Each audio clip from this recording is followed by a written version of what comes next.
Wow, it's been a busy day at the salon. What can I say? It's all thanks to my top-notch hairstyling talent. Ta-da! What did you do to my hair? Platinum blonde is the current trend, ma'am. I asked for brown! How can I go to school looking like this? Ugh, she has no eye for beauty. But, oh no, this dumb machine? At least it's not completely burned. Were you dozing off while cutting my hair? Give us our money back, now! Money? I've only worked here for a week. How am I supposed to pay them back? Ask my parents? No way. I, the beautiful Olivia, had declared in front of them that I hated school and would build my own career through my passion for hairstyling, not with any of those boring books. So, I left my hometown and got a job at this fancy hair salon in the big city. I would prove to my parents that I could actually earn money with my talent. Ugh! But now my boss was going berserk at me. Oh, dearie me. There's no need to make a fuss over such a measly amount of money. I shall pay for it on her behalf. I turned around and, wow, it was this graceful-looking middle-aged woman. Her outfit, hairstyle, and manners all screamed elegance and luxury. Pretty girl, I can see that you have a keen eye for beauty. The only thing you're missing is an experienced mentor's guidance, and I happen to know someone. I can't believe it. Mr. Fullington, the world's #1 hairstylist, was going to be my mentor. Of course, it's all thanks to this awesome lady. Oh, wait, Mom. I should call her Mom now, as she's just adopted me. She must have taken a liking to me, seeing how determined I was, pursuing my passion despite all hardship. She and her husband are millionaires who couldn't have children, so, yeah, they decided to take me in. Man, this is the best thing to happen to me ever!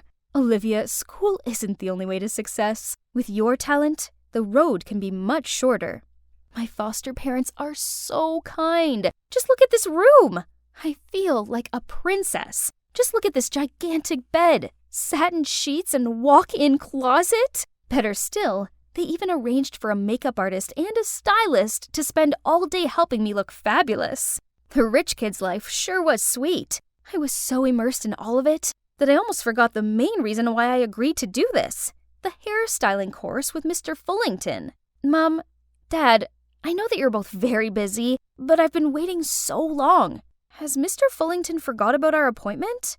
Oh, sweetie, I'm sorry, but he's been sick, so his schedule has all been put off till next month.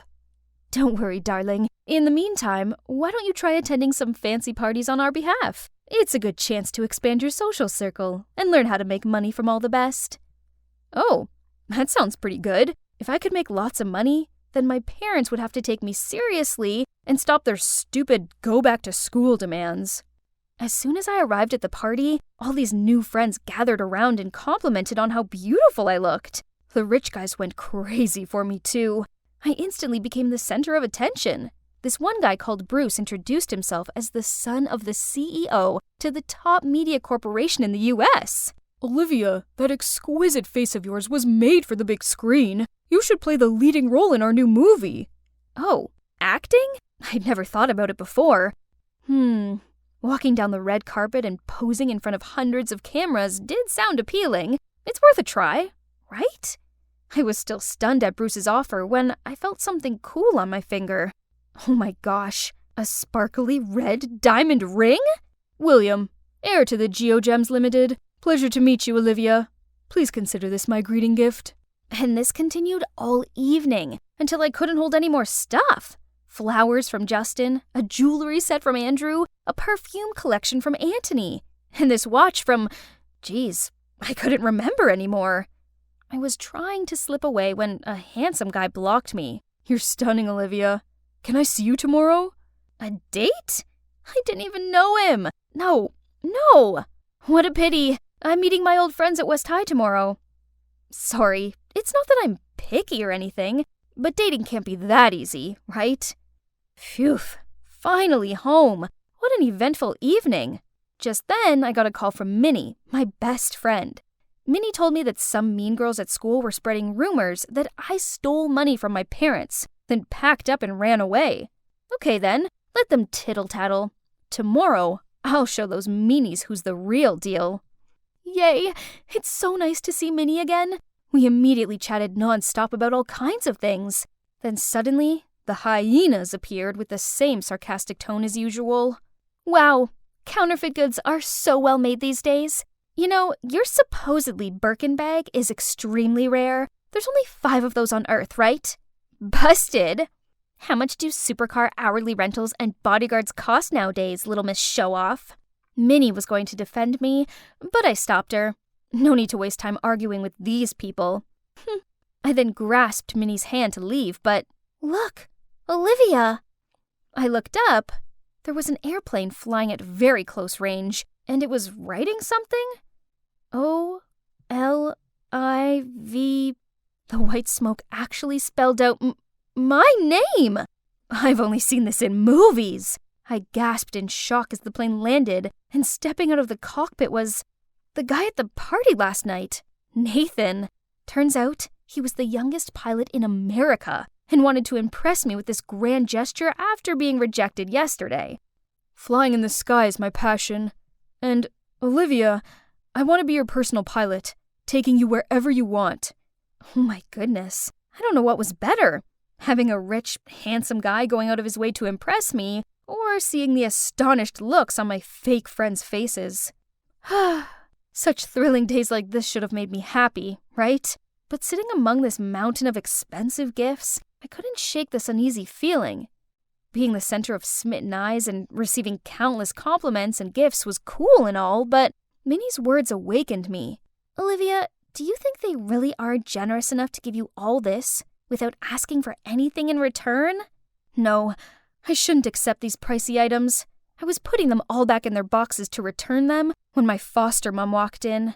Oh no, darling, returning gifts is considered very insulting in our society. The world of the rich is so complicated. So I listened to her and dismissed the idea of returning those presents. But I should still return the favor, right? So I agreed to meet some of them. The first person must be the one who impressed me the most, Nathan the pilot. His airplane hangar was where we had our first date.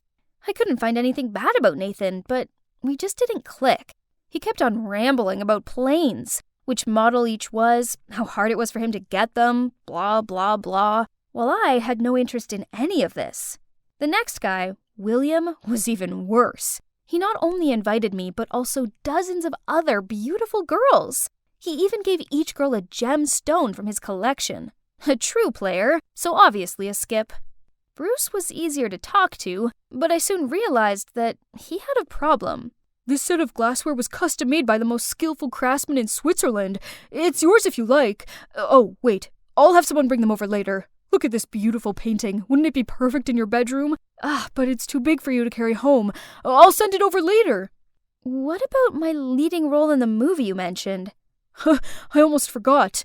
But, Olivia, acting is not as easy as you think. Besides, the entertainment industry is really toxic. Please just be my princess, okay? See? He kept promising me the world and then nothing. What a boastful, stingy liar. I didn't like any of these guys, so I must return their expensive gifts. But as soon as I carried the boxes out of the room, my foster mom stopped me. My silly Olivia, why are you so concerned about this? To them, these things are merely a drop in the ocean. But if you feel uncomfortable, I'll keep them out of sight for you. Giving them back will bring shame to our family. And you don't want that, do you? All right, that seemed like the best solution. My foster parents had been so nice to me. I shouldn't cause them any trouble. But a few days later, I discovered that they had secretly used my phone to ask Bruce for more presents. He thought I was angry, so he promised me a huge surprise tomorrow. It's weird. Why did they do that? They're as rich as Bruce's family, aren't they? I asked them why, and turned out my foster parents just wanted to test Bruce, as he seemed to be the most persistent in pursuing me, but had not shown his sincerity. Early next morning, I received a call from Bruce, saying that he'd sent someone over with a luxurious car, and reminded me about our date tonight. Wait, an entire car? That's too much this time. I was about to tell him to keep it when my foster father rushed in, saying that my parents were seriously ill. Oh gosh. I quickly hung up the phone and immediately went back to my hometown. Dear God, please protect my parents. Surprisingly, my mom opened the door looking perfectly fine, and there was Dad as healthy as can be watching TV. Thank goodness. My foster dad must have made a mistake. It's been a while since I was home, so I decided to stay the night. And as we were having some family time, I got another call from Bruce. Oh no, I forgot to cancel our date, and now he's at the mansion waiting for me. The problem was, Bruce couldn't find his sports car anywhere and kept on making a fuss about it. I tried calling my foster parents to resolve this, but I couldn't contact them the whole evening. The morning after, I returned to the mansion to find strangers going in and out. What are you all doing? Hi, we're moving in. Great to meet you, neighbor. It's such a catch to find a good place like this up for rent at reasonable prices, right in the local newspaper. Am I right? For rent? No. What on earth is going on? I rushed into my foster parents' bedroom, but it was empty. Even the gifts they said they'd keep for me were all gone. They left without a trace, as if they were running away. What? Did your partners in crime leave you? Now don't you dare deny it, you fraud! What did he say? Partners in crime? Fraud? I tried explaining to him how I wanted to return all the gifts I received, but he wouldn't believe me. He threatened to call the cops if he didn't get his car back. Oh no. No way that's gonna happen. All I could do was beg Bruce to give me some time. This is the home of our town's famous sheriff. He's the only person who could help me, but all I got was, I'm sorry, but I'm retired. You're gonna have to ask someone else. What to do now? I was freaking out when, out of nowhere, no need for my dad. This is a piece of cake. I can give you a hand.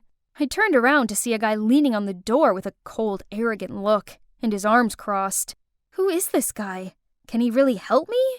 We'll see. Wow, Alan really took the risk and invested a lot in this. A sports car, a mansion, expensive trips, and even this huge event. I have to admit, he looks quite handsome being all dressed up. Oh, I forgot to tell you. Alan, yep, the sheriff's son, is playing the rich heir of a big corporation chasing after a beautiful young lady, which is me. However, I didn't expect things would turn out so real. Alan's pursuit of me even made it on the local news. You guys must be curious how someone who's not a millionaire did this. Well, Alan convinced Bruce to fund our plan. He was hesitant at first, but he soon realized that this was the only way to catch the frauds and get his stuff back. So, reluctantly, he agreed. Alan is indeed a genius, and his well-thought-out strategy quickly got the fish hooked. We were making headlines everywhere, and I finally received a text from my so-called foster mom. At first, she was just asking how I was doing, and talked about how busy they were with overseas projects. Until today. Olivia, how's it going with that mysterious millionaire boyfriend of yours? He seems willing to give you anything. So you will consider him, won't you, darling? As expected, these money-hungry crooks wouldn't let it slide once they heard millionaire. So I replied to her that my rich man was treating me well, and wanted to throw an extravagant feast this weekend to officially announce our relationship. And I hoped my parents could put off their business trip and come join us. Tonight was the night.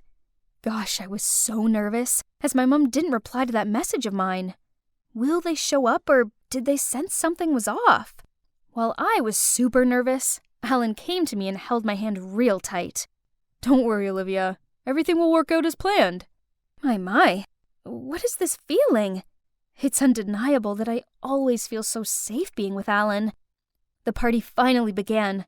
Alan proposed to me with this rare, precious, surrounded by gem on a ring, which is one of the only 3 existing in the whole world. Everyone started buzzing. Alan's acting was so perfect, from his eye contact to the words he said, that I couldn't help but feel butterflies in my stomach. I do. When the party was over and all the guests left, I received a call from my foster mom telling me to go to the back gate. As predicted, they offered to keep the engagement ring for me. Drop the act, frauds! The two were still processing what was happening when the cops barged in and arrested them. It worked! Can't believe I've successfully tricked these notorious scammers. What about my car? My Bugatti? Where is it? Oh, I almost forgot the main sponsor for this perfect plan. Without him, we definitely couldn't pull this off. Our stingy millionaire Bruce Dillon. I bet there hasn't been a single day gone by that he didn't think about his missing gifts, huh? That reminds me. This sparkling, precious ring, too. I quickly took it off, passed it to Alan, and told him to give it back to Bruce. But the minute the Serendibite ring left my finger, Alan put on something else. Oh my God, another ring? Your role as a millionaire's girlfriend may be over, but will you be a girlfriend to an ordinary guy like me, Olivia? Yes! 1,000,000 times yes! After all this mess, I now realize that I've still got a lot of learning to do. So I've decided to listen to my parents and finish school. Turns out, if I really paid attention in class, it's actually pretty interesting. And Minnie is still my amazing BFF, who let me have free rein to experiment on her hair. And of course, this cute future detective too. Babe, time to change your hairstyle. This view of the Alps is magnificent. Wow, I've never felt this free before. Huh? Hang on. Are those meowing sounds that I'm hearing? I followed the sounds to the raging river nearby, and there, stuck on a rock in the middle of it, was a terrified cat. Oh no, poor baby. I've got to help it. I quickly grabbed onto the nearby tree, then leaned out towards the rock with an opened umbrella on the other hand for the cat to jump onto. The cat hesitated for a bit before making the leap, but it's heavier than I expected. I lost my balance and tumbled into the river. I grabbed the cat just in time, but the strong current made it impossible to float. In a panic, I screamed for help, but the waves lapped over me and gulps of water filled my mouth, and just like that, I felt my surroundings darken. Ugh, what was this wet, scratchy thing rubbing on my face? I opened my eyes to see that cat sitting on me. Thank goodness it was okay, but where am I? This seemed like some kind of rustic cottage house. Suddenly, a man walked into the room with a food tray. Who are you? Relax, I'm the one who jumped into the river to rescue you both. Turns out he happened to pass by the river while we were swallowed by the current, and he didn't hesitate to jump in to save us, then brought us back to his home. Oh, thank you for everything. Sure, here, eat up. So, how come you and Topaz fell into the waterway? Who? Oh, you mean the cat? How come you know his name? It says it right here, see? I'm guessing this is not your cat then? I told him how I accidentally found Topaz, so its family must live around here somewhere. Hearing this, he agreed to help me find Topaz's owner the next day. He even gave me his bed for the night, then walked out saying he'd sleep on the couch. But as a guest, I couldn't let him do that, so I just grabbed the blanket and went to sit next to him. You have a cool tattoo there. Kinda looks like a mini Mars, right? Nah, it's my birthmark. The only thing my parents left me. Hans then told me that he grew up not having a clue who his parents were or why they abandoned him. At 18, he moved out of his foster home and came here to become an herbalist. I felt so bad for him, and in a way, I could relate. Being alone is difficult, but having both mom and dad won't guarantee your happiness. I was born into a well-off family with both of my parents, but the thing was, they only got together due to an arranged marriage, and they have resented each other ever since.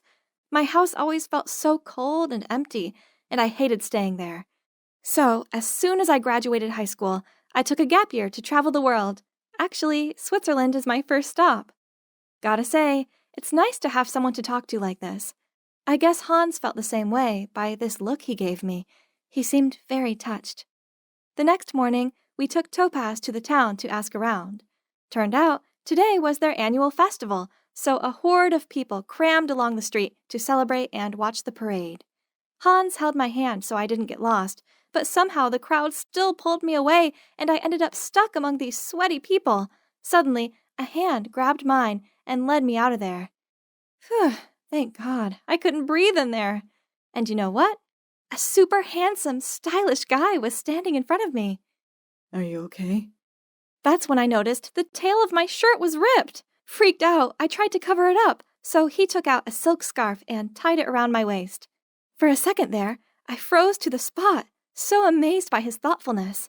Just at that moment, my phone buzzed with a call from Hans. He told me to meet him at the fountain. Slight problem? I had no idea where that was. Well, lucky me, this gallant guy offered to take me there.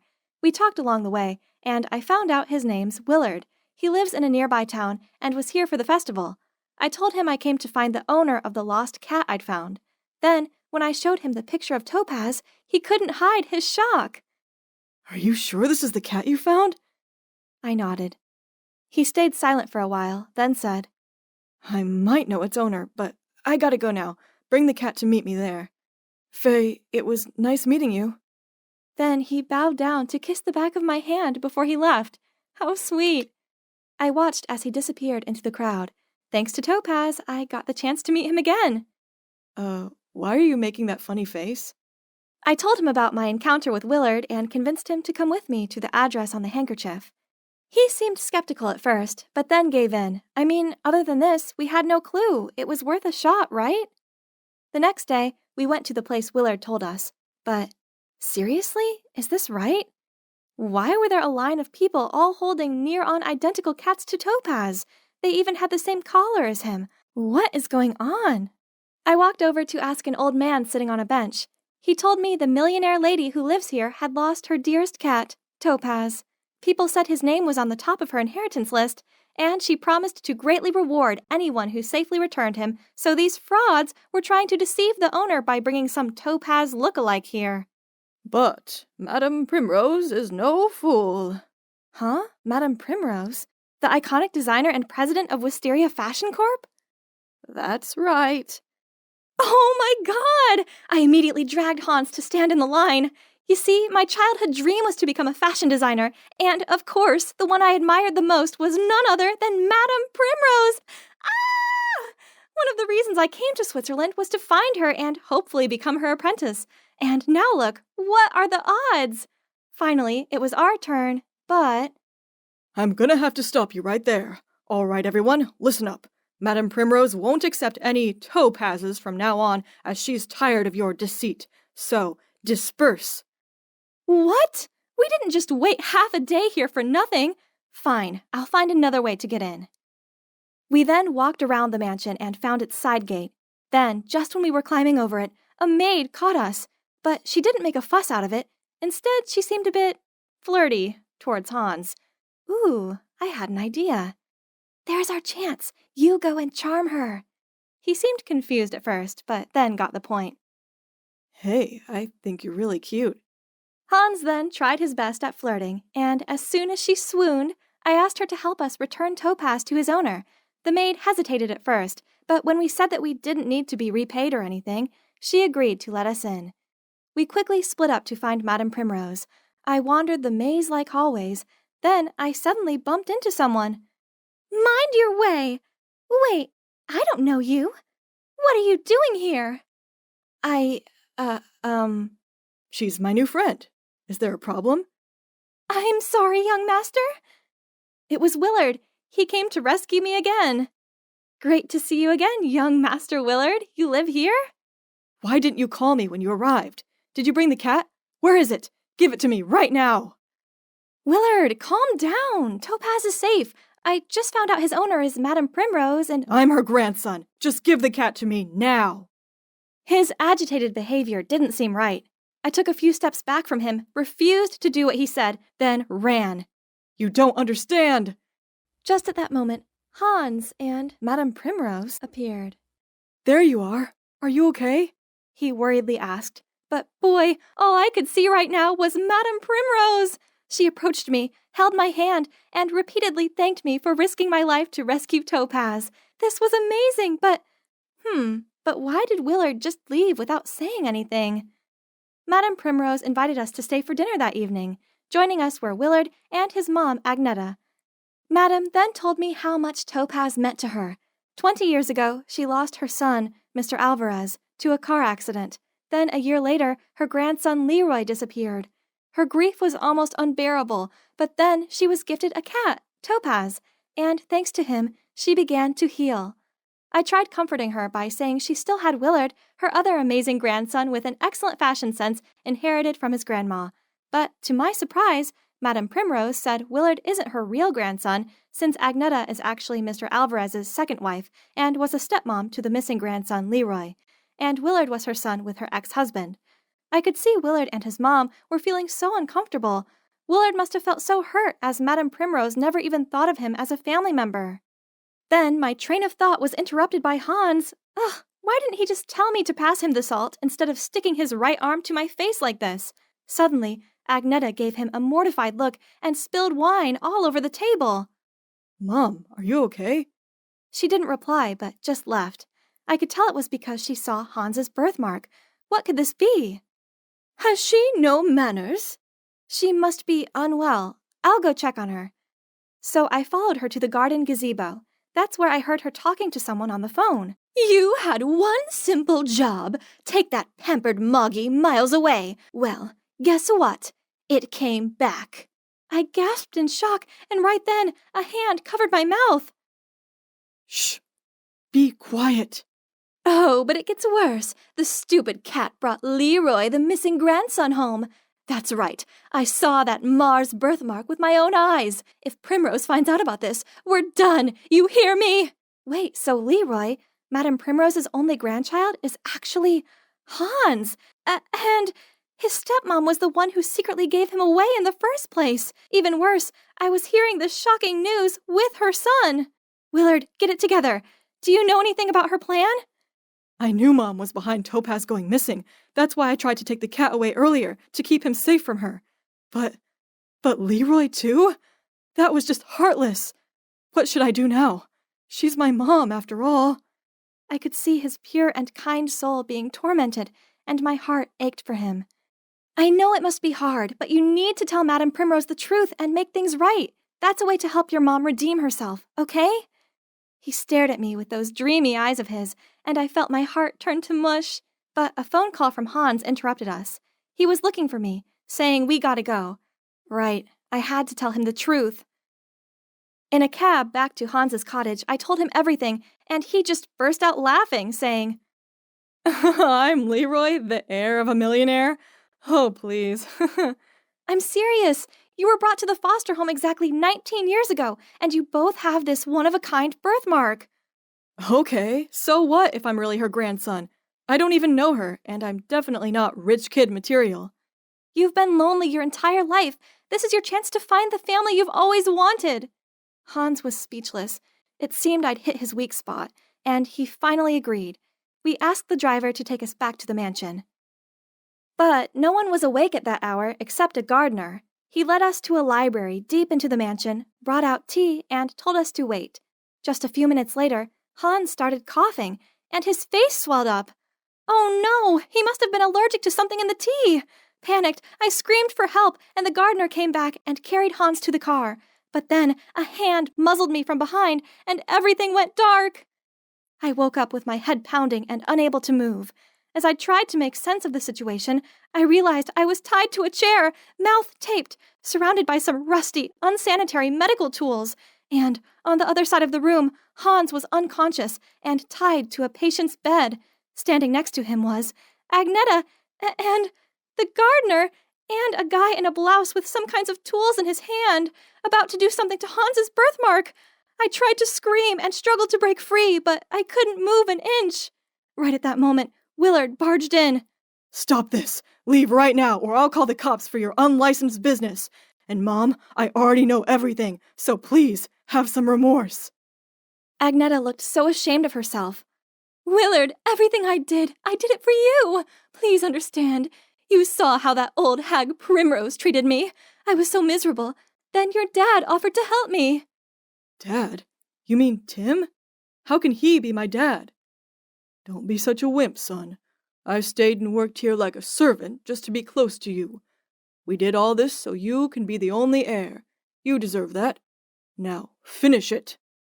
I can't, Tim. Get away from my mom, you dirtbag.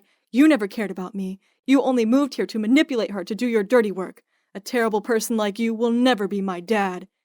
Then I'll do it. As he was about to lay hands on Hans, suddenly there was a meowing sound, and Topaz appeared, followed by Madame Primrose. Step away from my grandson. You dared to live under my roof all this time and play foul tricks on my family? Take him away. Luckily, Hans came round, and he had a tearful reunion with his grandma. They finally had the closure they deserved. Hans decided to stay in the mansion with his long-lost family. He's even planted an herbal garden there for treating and healing people, as he always wished. Madame Primrose had finally found peace, as now she had both her beloved grandson and precious cat back. She also thought that maybe she'd been too strict on Agneta, so she decided not to press any charges against her. Agneta had also apologized, but she felt too full of shame to stay and decided to move out of the mansion. Willard followed his mom and helped her start a new life. What about me? Well, I got the thing I've always dreamt of, to be Madame Primrose's apprentice. That's her gift to me for bringing both her cat and her grandson back. And, right now, I'm late for a date with a very special guy. Can you guess who it is? Hey guys, I'm Feather, and I look just like any other 16-year-old, right? Actually, my life as a teenager is far from ordinary since I have hemophilia, a rare disease in which my blood doesn't clot properly, so even a simple graze could be fatal. My parents are so worried that I might hurt myself that they keep me safely shut away in this mansion. In fact, I've never left it. Money isn't a problem to them as they own this massive energy corporation, so to compensate for me not being able to go outside, they make sure I get anything I ask for. My giant playroom is cool, right? Not only that, but I also own a dressing room with hundreds of cute Lolita outfits. And an enormous pantry full of my favorite snacks that I can enjoy at any time. You see, there's honestly nothing to complain about, except I suppose it does get a bit lonely sometimes. Until one morning, I was woken up by a screeching noise coming from downstairs. Are you kidding me? Do you want to burn my throat with this or what? What's going on here? I went over to the living room and was stunned to see a girl sitting way too comfortably on our couch. I was still trying to figure out who she was when she suddenly said, "You, standing at the door, get me another glass of cool water. Now." Taken aback, I instinctively went to get her water. Then the girl finally looked up and seemed startled to see me. "Oh my, I'm terribly sorry. I thought you were just one of the maids." Turns out she's Katie, the daughter of Mr. and Mrs. Forger, the two scientists that are collaborating with our family's corporation. My parents arranged for them to stay here to facilitate the research on the upcoming project. When I told her about my life and condition, she seemed really surprised. "Oh, Feather, it's as if you live in your own tiny world. There are already flying cars out there, and they've just invented time machines too. You're missing out on so much." "Really? How come no one told me about this?" "I'm just joking, silly. Whoa, you weren't kidding about not leaving this place, were you?" Then she started telling me about some of her favorite things to do in the outside world, such as watching the latest movies in the cinema, going to the mall where she could actually try things on before buying them, or attending all the fun festivals. It all sounds so cool. We chatted for ages, then I showed Katie around the mansion. Her reaction when seeing my dressing room and the playroom was seriously priceless. From then on, I spent lots of time with Katie, but my favorite part about being around her were her stories about school, where she got to learn new things and make a lot of friends. Seeing my excited expression, Katie immediately suggested that I talk to my parents about maybe letting me experience it myself. Actually, it doesn't hurt to try, right? So at dinner, I gathered my courage to say, "Mom, Dad, I want to go to school. I understand that you're worried for me, so Katie will come along to protect me. Right, Katie?" "Oh, yes, that's right. Feather is in good hands, Mr. and Mrs. Adams." My parents seemed very hesitant, but after a whole lot of persuading, they finally agreed with conditions. We'll join the most prestigious school in the state and have our own chauffeur. As for Katie, To avoid any incidents occurring, I suggest you get rid of the long nails and jewelry, Katie. we went back to my room after dinner, and I just couldn't hide my excitement. Yes, we'll get to go to school together soon. What should I prepare? What would you recommend? But then I noticed Katie staring in sorrow at her newly done set of nails. "I'm so sorry, Katie. Is there anything I can do to make it up to you?" "It's okay, Feather. What matters is that you're able to go to school, and I'm so happy for you." "It's bedtime anyways. I'll head back to my room now. I'm so lucky to have a friend like her." As I was indulging in my thoughts, a familiar voice startled me. Hey, I heard you two are going to school. Are you sure it's safe? Katie doesn't seem all that trustworthy. "That is none of your business. You're just jealous that I've made a new friend while you're still lonely, aren't you?" In case you're wondering, this guy is Liam, the butler's son. He was my childhood best friend and used to come to the mansion every day for homeschooling and to spend time with me. But we had some petty argument and I hadn't seen him since. Well, at least not until now. He was about to ramble about something else, but I slammed the door in his face. I wasn't going to let him ruin my mood. What I need to think about is my school day that's coming up. Oh my, it's so exciting, I really can't wait. We are going to Edgewood High today. So I decided to wear my favorite Lolita dress as Katie suggested. Oh, I almost forgot, Mr. Freddie.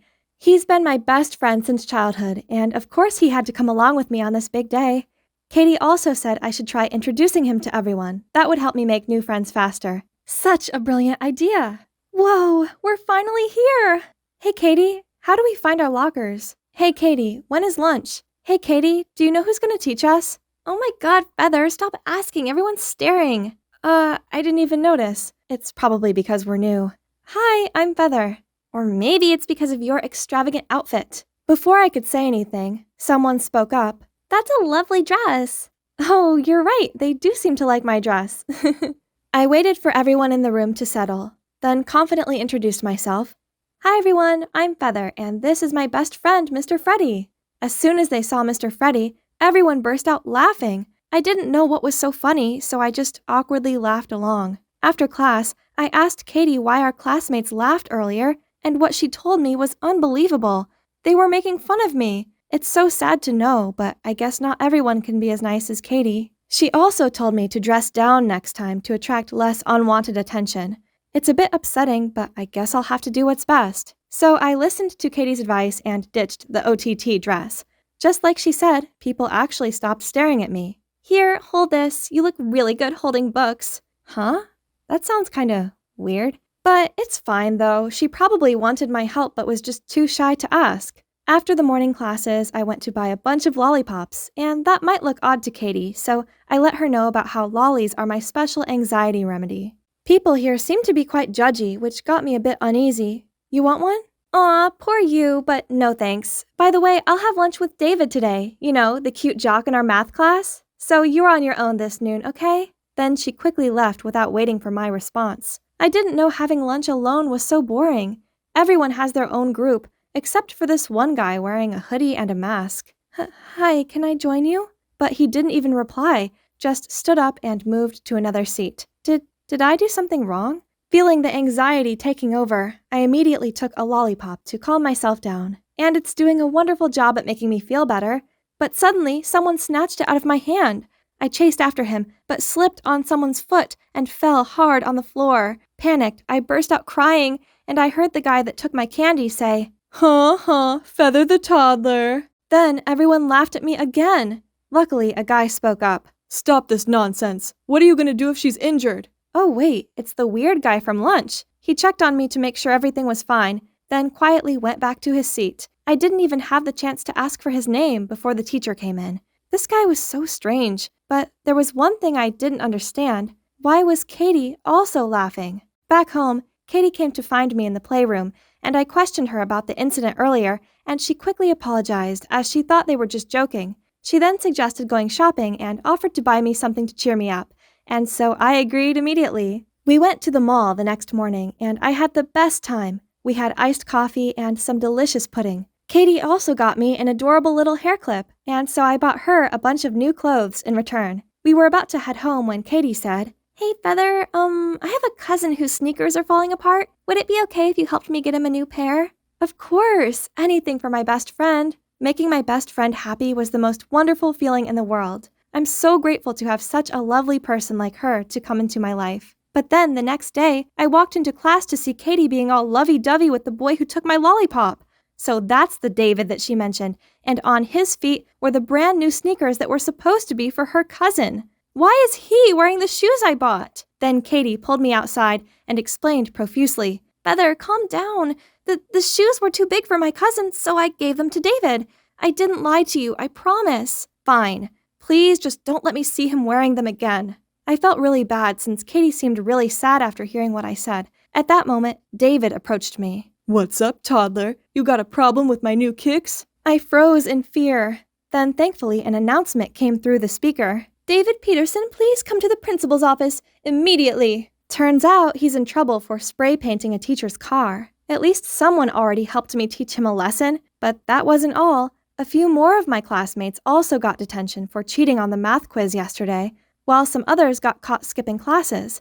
It was such a crazy morning. It's as if someone was trying to play the hero here. Finally, it's lunch break. Hoped things would be better in the afternoon, but... What is this? A poster of me?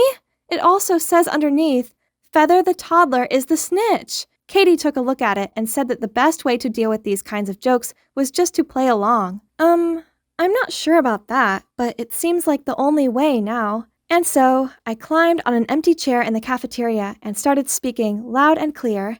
May I have everyone's attention, please? Hi, I am Feather the toddler, and I am proud of it. Instead of getting the response I'd hoped for, what I got back was food. The whole cafeteria was laughing and throwing food at me.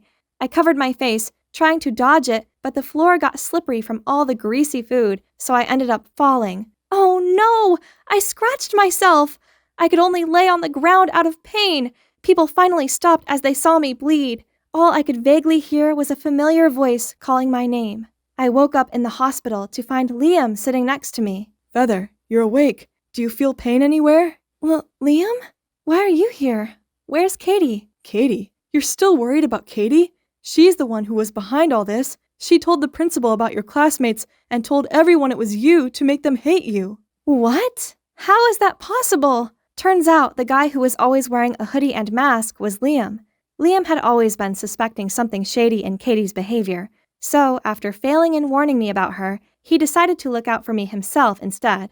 I cried and tried to hug him despite the pain on my arm. Then Liam showed me a shocking video of Katie talking trash about me to everyone. Oh, why was Feather carrying my books, you ask? It's because her parents work for my family's corporation and she'll do anything I tell her to as long as I give her some money. Seeing the anger and also disappointment in my eyes, Liam calmed me down and said he had a plan to expose my so-called best friend. When I returned to school a few days later, I stormed straight over to Katie. It's you! You're behind it all! I already know everything. Stop being ridiculous, Feather. You got busted and now you're trying to blame me. Drop the act. No one's falling for it. At the end of class, Katie suddenly gathered everyone. People, head over to the lecture hall. I have something very interesting to show you guys. Oh boy, I wonder what else she has planned. Liam and I quickly followed the crowd and found Katie standing on stage. Oh, Feather, I'm glad you're here. This is about you, after all. The screen started playing a video of me sitting on my swing, playing with my dolls, and taking armfuls of candy out of the pantry. Do you see that, everyone? Feather is just a toddler in a teenager's body. Such a weirdo. I was waiting for everyone to start laughing, but the crowd stayed completely silent. Then Katie hesitantly continued, Not only that, she's also the poser who snitched on us. Then, to her surprise, the angry crowd started booing and shouting at Katie, saying she is the evil snitch. Then they turned to me. Your rooms are actually pretty cool. I wish I had a snack pantry like that. It's so awesome. Katie sounded panicked as she continued talking more trash stuff about me, but no one listened. Turns out, Liam had set up a group chat in which he'd posted proof of Katie's actions, including the video of her talking to David, and also pictures of her coyly walking out of the principal's office after she must have snitched on everyone, and her putting up that mean poster about me. Katie, you're the one embarrassing yourself. Everyone knows that you're a snake in the grass. I trusted you, and what I get back are all these lies and schemes. I feel so ashamed for ever calling you a friend. As Katie looked around at the unimpressed-looking crowd, she realized her game was up, and quickly fled the scene. Later on, we arrived home to see my angry-looking parents standing next to Katie's mom and dad, who had all their luggage packed ready to move out. Yes, Liam had already told them everything. In the end, Katie's parents made her apologize to me. Only after a lot of persuading did my parents let them keep their jobs. I never saw Katie again, but I did make a bunch of new friends that I invite around sometimes. The snack pantry is a big hit. Now, I wear whatever I like without worrying about being judged. Most of all, I'm enjoying my school life, and it's all thanks to the help of my trusty soulmate, Liam. Hey, I'm Sage, but you can call me Witch. That's what all the townspeople call me anyway. My folks run a funeral home called Black Rose, and some superstitious people consider this a bad omen. By some, I mean the entire town. Everything about us is spooky and weird. Want to see our house? It kinda has that monster house vibe and looks like a fort in the middle of this dollhouse neighborhood. I did try making friends with the other kids, but it never worked out. Ah! Don't eat the cookies! They're poisoned! Despite all that, Mom and Dad found their work meaningful and put a lot of effort into it. Well, maybe a little too much? I guess the reason why they're so emotional is because they know what it feels like to lose someone dear to them. My little sister Leah's missing, and it's all my fault. We'd searched for her everywhere for 5 years, but still, no news. It was a terrible time for my family, but instead of showing us support, the neighbors spread absurd rumors about Leah's disappearance. Some said the devil took her, while others said we sacrificed her during a satanic ritual. These heartless people were never going to change their minds about us, so I decided to just go along with it. This is why no one dares to bother me, as they don't want to be cursed. Ouch! Oh, sorry, miss. We're just trying to catch that bird. Please don't curse us. Jesus, that poor little thing. If you hurt an innocent creature again, I'll turn you into one and see how you like having stones shot at you. Blood drained immediately from their faces as they screamed and bolted. I carefully took the bird out of the bush, then brought it to my forest house. This is my secret hideout deep in the forest. I have my own garden where I plant herbs to heal injured animals. This isn't a wild bird. It even has a name. Must be someone's pet. Okay, Sky, so you like to sneak out, huh? The world out there is dangerous. I should bring you home. I followed the address on Sky's tag and took her there. Guess her owner wouldn't be happy if they thought a witch had cursed her, so it's better not to show myself. No one wants anything to do with a witch. But no matter how annoyed or scared they acted, I just don't care. Having the place to myself has its perks. But then out of the blue, a guy slumped on the chair opposite me. How dare he? I could feel his eyes peeking at me. Another idiot wanting to test his courage.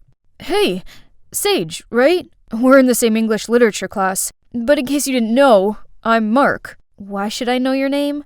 Oh, I just wanted to... If you don't want to get diarrhea, sleep paralysis, or skin rashes, don't ever talk to me. Then I turned around to leave, but tripped over something and fell forward. You alright? This is crazy. Who asked him to do that? Then I came home to find an angry crowd in front of my house. Those eerie sounds are keeping us awake at night. What kind of dark magic are you practicing? Your black sorcery made my curling iron overheat and burn my hair. Must be some demonic influence messing around here. Turns out, strange things were happening to every house in the neighborhood. So these superstitious people blamed everything on my family and even wanted to kick us out. We can't move. We have to wait here. For Leah. She's with the devil now. She's obviously not coming back. So go away. Never talk about my sister like that again. Get out of here! Coincidentally, there was a loud rumble of thunder right at that moment. Horrified, they started pointing and calling me a witch. Go home, everyone, for your own safety. I'll take it from here. This man is Mr. Thompson, the town's mayor. He came with an offer to help our family move away in peace. Believe me, it's best for everyone. If and when your daughter comes back, you'll be informed right away. After he left, my parents seemed to be thinking about moving away for real. What's gotten into them? We didn't do anything wrong. Why do we have to leave? I'm not going anywhere. My parents might be weak, but I'm not. I'll wait for my sister here. She promised me she'd help me care for those poor creatures. She will be back. Achoo! What was that? It sounds like a guy's sneeze? Who's there? Show yourself. Ugh, you idiot. Come out alone. Both of you. Now. Those two look familiar. Right, they're Meg and Nick, the infamous best friend duo in my school. It turns out they were curious about the strange phenomena happening at Meg's house too. They wanted to see if I was really using witchcraft to cause all that. We didn't expect to see you healing animals here. Why do you let people think you're a witch? They can call me a witch, an alien, or whatever. I don't care, as long as they leave me be. I hate it when people annoy me, which is what you two are doing now. Quit following me and never come here again. But they didn't leave. Instead, Meg told me about a black rose that always appeared at the scene. Of course, it reminds the townsfolk of my family. Nick thought that made no sense. I mean, if it really was us, why would we make it that obvious? Someone's clearly trying to frame us. That's it. If I found that person, my family could live here in peace again. We'll investigate together. We can catch the bad guy and be heroes, like a detective squad. Sounds like you've been watching too much Scooby-Doo. And why aren't you guys scared of me? Actually, I'd make a great Daphne. And come on, we just saw you feeding the cats. Even if you are a witch, then you must be a kind one. The next day, I was going downstairs when I heard some chattering noise. Are those angry townsfolk back? I was about to scare them away, but I saw my parents warmly welcoming Meg and Nick. This is the first time I'd had friends come over, so my parents were overreacting. I hurriedly pulled my so-called friends out of the house. I guess disturbing me has become a habit to you, huh? We didn't know how else to contact you. Anyway, we'd like to introduce you to an IT expert. He's agreed to help us. Then suddenly, a guy standing behind the black rose bush appeared and said hi to me. Isn't that the guy from the library? This is Mark, the newest member of our squad. Good to see you again. I hope you'll remember my name this time. So, this Mark guy was really serious about this. He's now telling Nick how he could get data from all of the cameras in the neighborhood, which sounded like some kind of alien language to me. Look, our tech genius found something. Mark is awesome, right, Sage? I guess? Someone hacked into these houses' networks and was causing their electrical appliances to go haywire. And every night at 11 o'clock sharp, the camera would be disconnected. Not for long, just enough for someone to place a black rose at the scene unnoticed. Can you track down that hacker's IP address? Yes, and also their coordinates. That's Clara's house? Wait, Clara? The drama queen who always plays up everything about me? Does she hate me that much to target my whole family? We reached out to Clara to talk privately, but she flat out denied everything. What is wrong with you? Did this witch hypnotize you into becoming her slave? Blink twice if you need help. We have proof. You can't get away with this. Are you threatening me? This is illegal. I will tell my father about this. You think you're a big deal just because your father is the mayor? Big enough for you to watch out? She's the mayor's daughter? What's with that smug attitude? Everyone in this school remembers how she embarrassed herself last year after Mark rejected her. You may not know this, but Mark is the most popular guy among the girls in our school. It doesn't matter. I'm not interested in those girls. You don't have to explain yourself to me. I don't even care. The atmosphere suddenly became weirdly awkward. Well, now the only way is to stalk Clara and catch her red-handed. But we've been sitting here for an hour and nothing's happened. This snooping scheme is so silly. I was about to leave when Mark stopped me. Someone was coming out of Clara's house. Gotcha. Still trying to deny it now, Clara? Mark took off his mask, but who's this man? He suddenly flung out, then attacked Mark and ran off. We were about to chase him when Mark cried out in pain. Meg and Nick told me to take Mark home while they chased after the guy. I brought him home. This house looks so familiar. Oh, this was the owner's house of Sky, the bird I'd saved. Mark explained he'd seen me bring Sky back and was impressed with the note I'd left on how to take care of its wound. I knew everyone had been wrong about you, so I wanted to thank you and be your friend. I'm not someone who could make friends. Then I quickly left. The next day, Mark helped us arrange a meeting with Clara at the cafe where he worked. When Clara heard about the man coming out of her house last night, she seemed shaken and said he was probably one of her dad's staff. However, when Meg asked her for her help, Clara refused. We hit a dead end again, but Mark said he already had a solution. Before he could tell us, the cafe owner appeared and told me that spooky stuff was happening and asked me to leave. The holy statue, the town's symbol, was broken, and they found another black rose at the scene. Meg and Nick immediately jumped to my defense, but he didn't listen. He also forbade Mark from hanging out with me, or else he'd fire him. I'll leave now. See? I'm not good at making friends. I only bring them trouble. I dashed away so no one could see me cry. However, suddenly, someone's hand grabbed mine, then pulled me onto the bus just as it arrived at its stop. Mark? What are you doing? He'll fire you! I quit. That kind of boss doesn't get to fire me. It's all my fault. Don't worry. I have a ton of different jobs. Waiter, dog walker, even babysitter. Anything that makes money. What's the money for?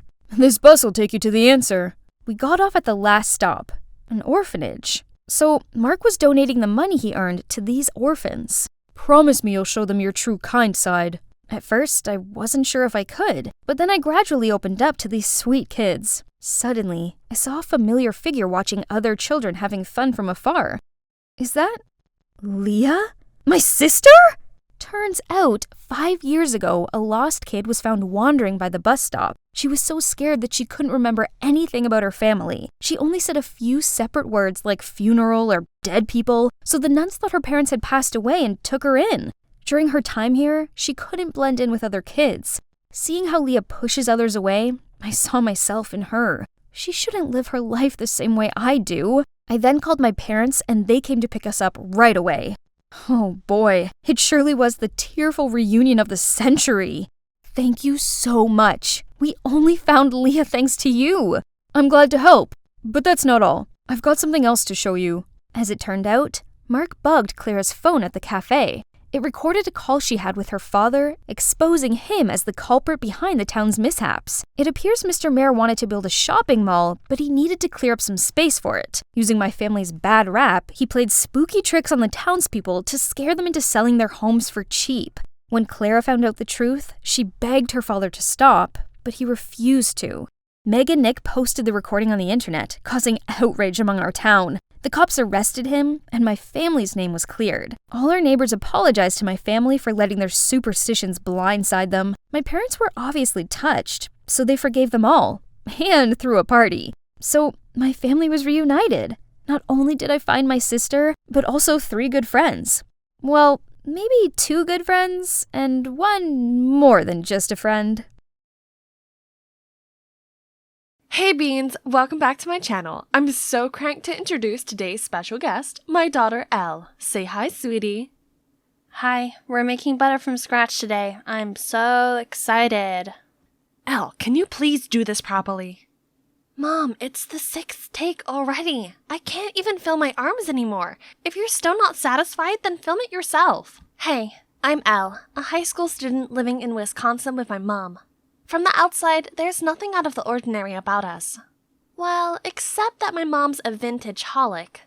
See, she in fact became a famous YouTuber for her 1950s lifestyle. Living like this was such a hassle, but that's what puts food on our table, so I had to put up with it. However, sometimes Mom even insisted that I join in her videos, like today. Ugh. Not just that, whenever we went out together, she made me wear the cheesiest vintage dresses, so I wouldn't ruin her aesthetic. As a hip-hop dancer, it was torture. See? I sure look way better in these clothes. Oh dear, what are those awful threads? Here, try this. It's really the bee's knees. Bee's knees, she said? More like granny. Ah, so pretty. Auntie, you have such excellent taste. That's Daisy, my cousin, and also schoolmate, who gets along much better with my mom. Jeez, I can't let this hideous dress go home with us. If you like this so much, why don't you just take it instead, Daisy? Mom then walked to the counter with some more tacky clothes, ready to pay, but... Gee, where did I put it? Guess I'll come back another time. Oh, missing something, Mommy? It's okay, Mrs. Faye. You're a regular, so you can pay us next time. Wait, what? No! So now I had to wear this ugly dress to the boring event Mom was dragging me to. Because the more the merrier. On the way there, Mom was talking a blue steak about how I should behave at the bash. When suddenly, huh? What now? Awesome! This must be the 3rd time this hunk of junk has broken down this month. Isn't it fantastic? And we don't even have phones to call for help. Elle, I've told you. It'd be ridiculous to show up with smartphones while dressing like this. Besides, people used to live just fine without them. Stop relying on them so much. Trust me, some nobleman will soon come to our rescue. Stay here and wait all you want. I'm gonna go look for a garage. But I only managed a couple of steps before a fancy car pulled over, and an old man in a suit stepped out and offered to help. Turns out he's one of Mom's subscribers and even asked for a picture. Thank you so much for saving my chariot. You're the ginchiest. Gosh, here she goes again with her old-timey slangs. Eventually, we reached this Antsville, and as soon as we arrived, Mom immediately ran to her celeb friends and posed for photos, leaving me lost and confused. While I was trying to navigate through this madness, some whispering caught my attention. Isn't that Faye? She's so extra. I can't even get past the first 5 minutes of her videos. Oh yeah? And still, Mom thought the whole world was her fan. I don't get why she wanted to be here with these fake people that much. I was not having any of that stuffy place, so I went outside to get some air. As I wandered along the street, I spotted a group of teenagers dancing to old-school hip-hop. This is right up my alley. But wait, this stupid dress. My jam is coming on, though. So, letting my adrenaline take over, I joined the crowd. Everyone seemed impressed and even made room for me to shine. Then one of them joined me. I was really feeling it when a familiar screeching voice startled me. Elle, what on earth are you doing? Agitate the gravel, now! Then Mom dragged me to the car and drove me straight home. Gringles, do you understand that if anyone sees you like that, the perfect image I've built all these years will be in ruins? Pfft, then don't drag me into these things. Do it alone. Mind your manners. You should find something more practical rather than dancing like those good-for-nothing lazy bums. I'd had enough. Furious, I stormed into my room and stayed there all night. The next morning, I woke up to the rumbling sound of an empty stomach. When the coast was clear, I went downstairs to check the fridge for food. Ew, what's that rotten egg smell? Jesus, this fridge must be from Napoleon times. I reluctantly went for an instant soup, but the microwave wouldn't even heat it up. And guess what? My mom spent over $500 just for this thing's useless 50s look. Then I decided to put on a movie to blow off some steam. But the ancient TV wouldn't turn on either. Unbelievable! Is there anything in this rusty dollhouse that actually works? I need to get out of here before going insane. Oh, there's a new family moving in next door.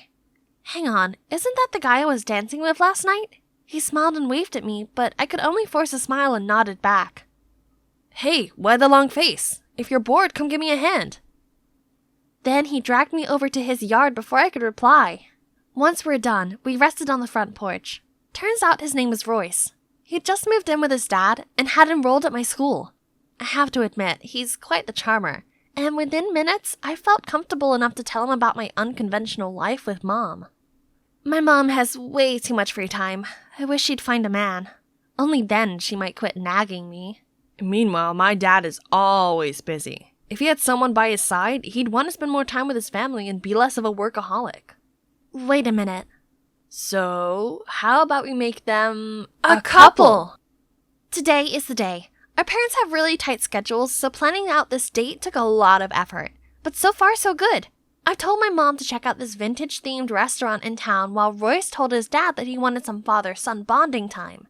Then, oops, we accidentally bump into each other and join tables. Look at my mom, gracefully fixing her hair and acting all charming.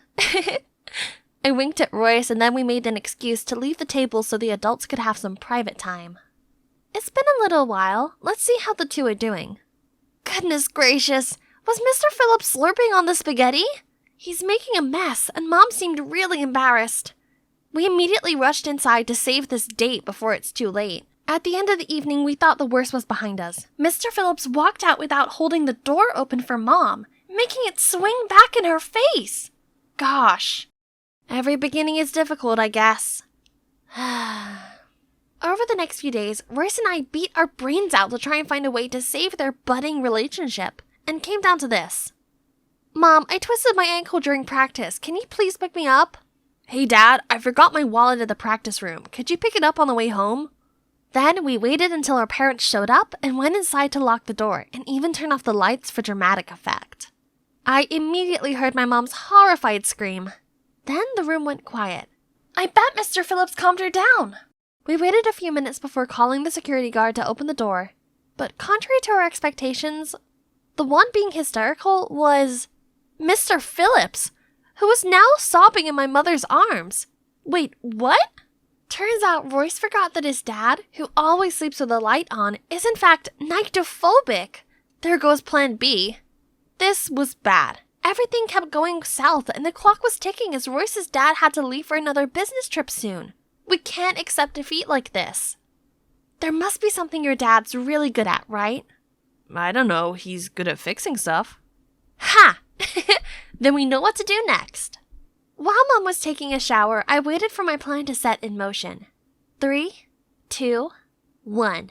Ah! Elle! Help me! I ran over to her to see water shooting out from a broken faucet. After a couple of minutes of struggle, I called Royce's house for help, aka Mr. Phillips. As soon as he arrived, he went straight into the bathroom and helped Mom out of that pool. He looked way too cool, just like Superman. Now, time for his forte to speak up. As expected, he fixed it all in a blink, and Mom even invited the two of them to stay for dinner as a thank you. Great!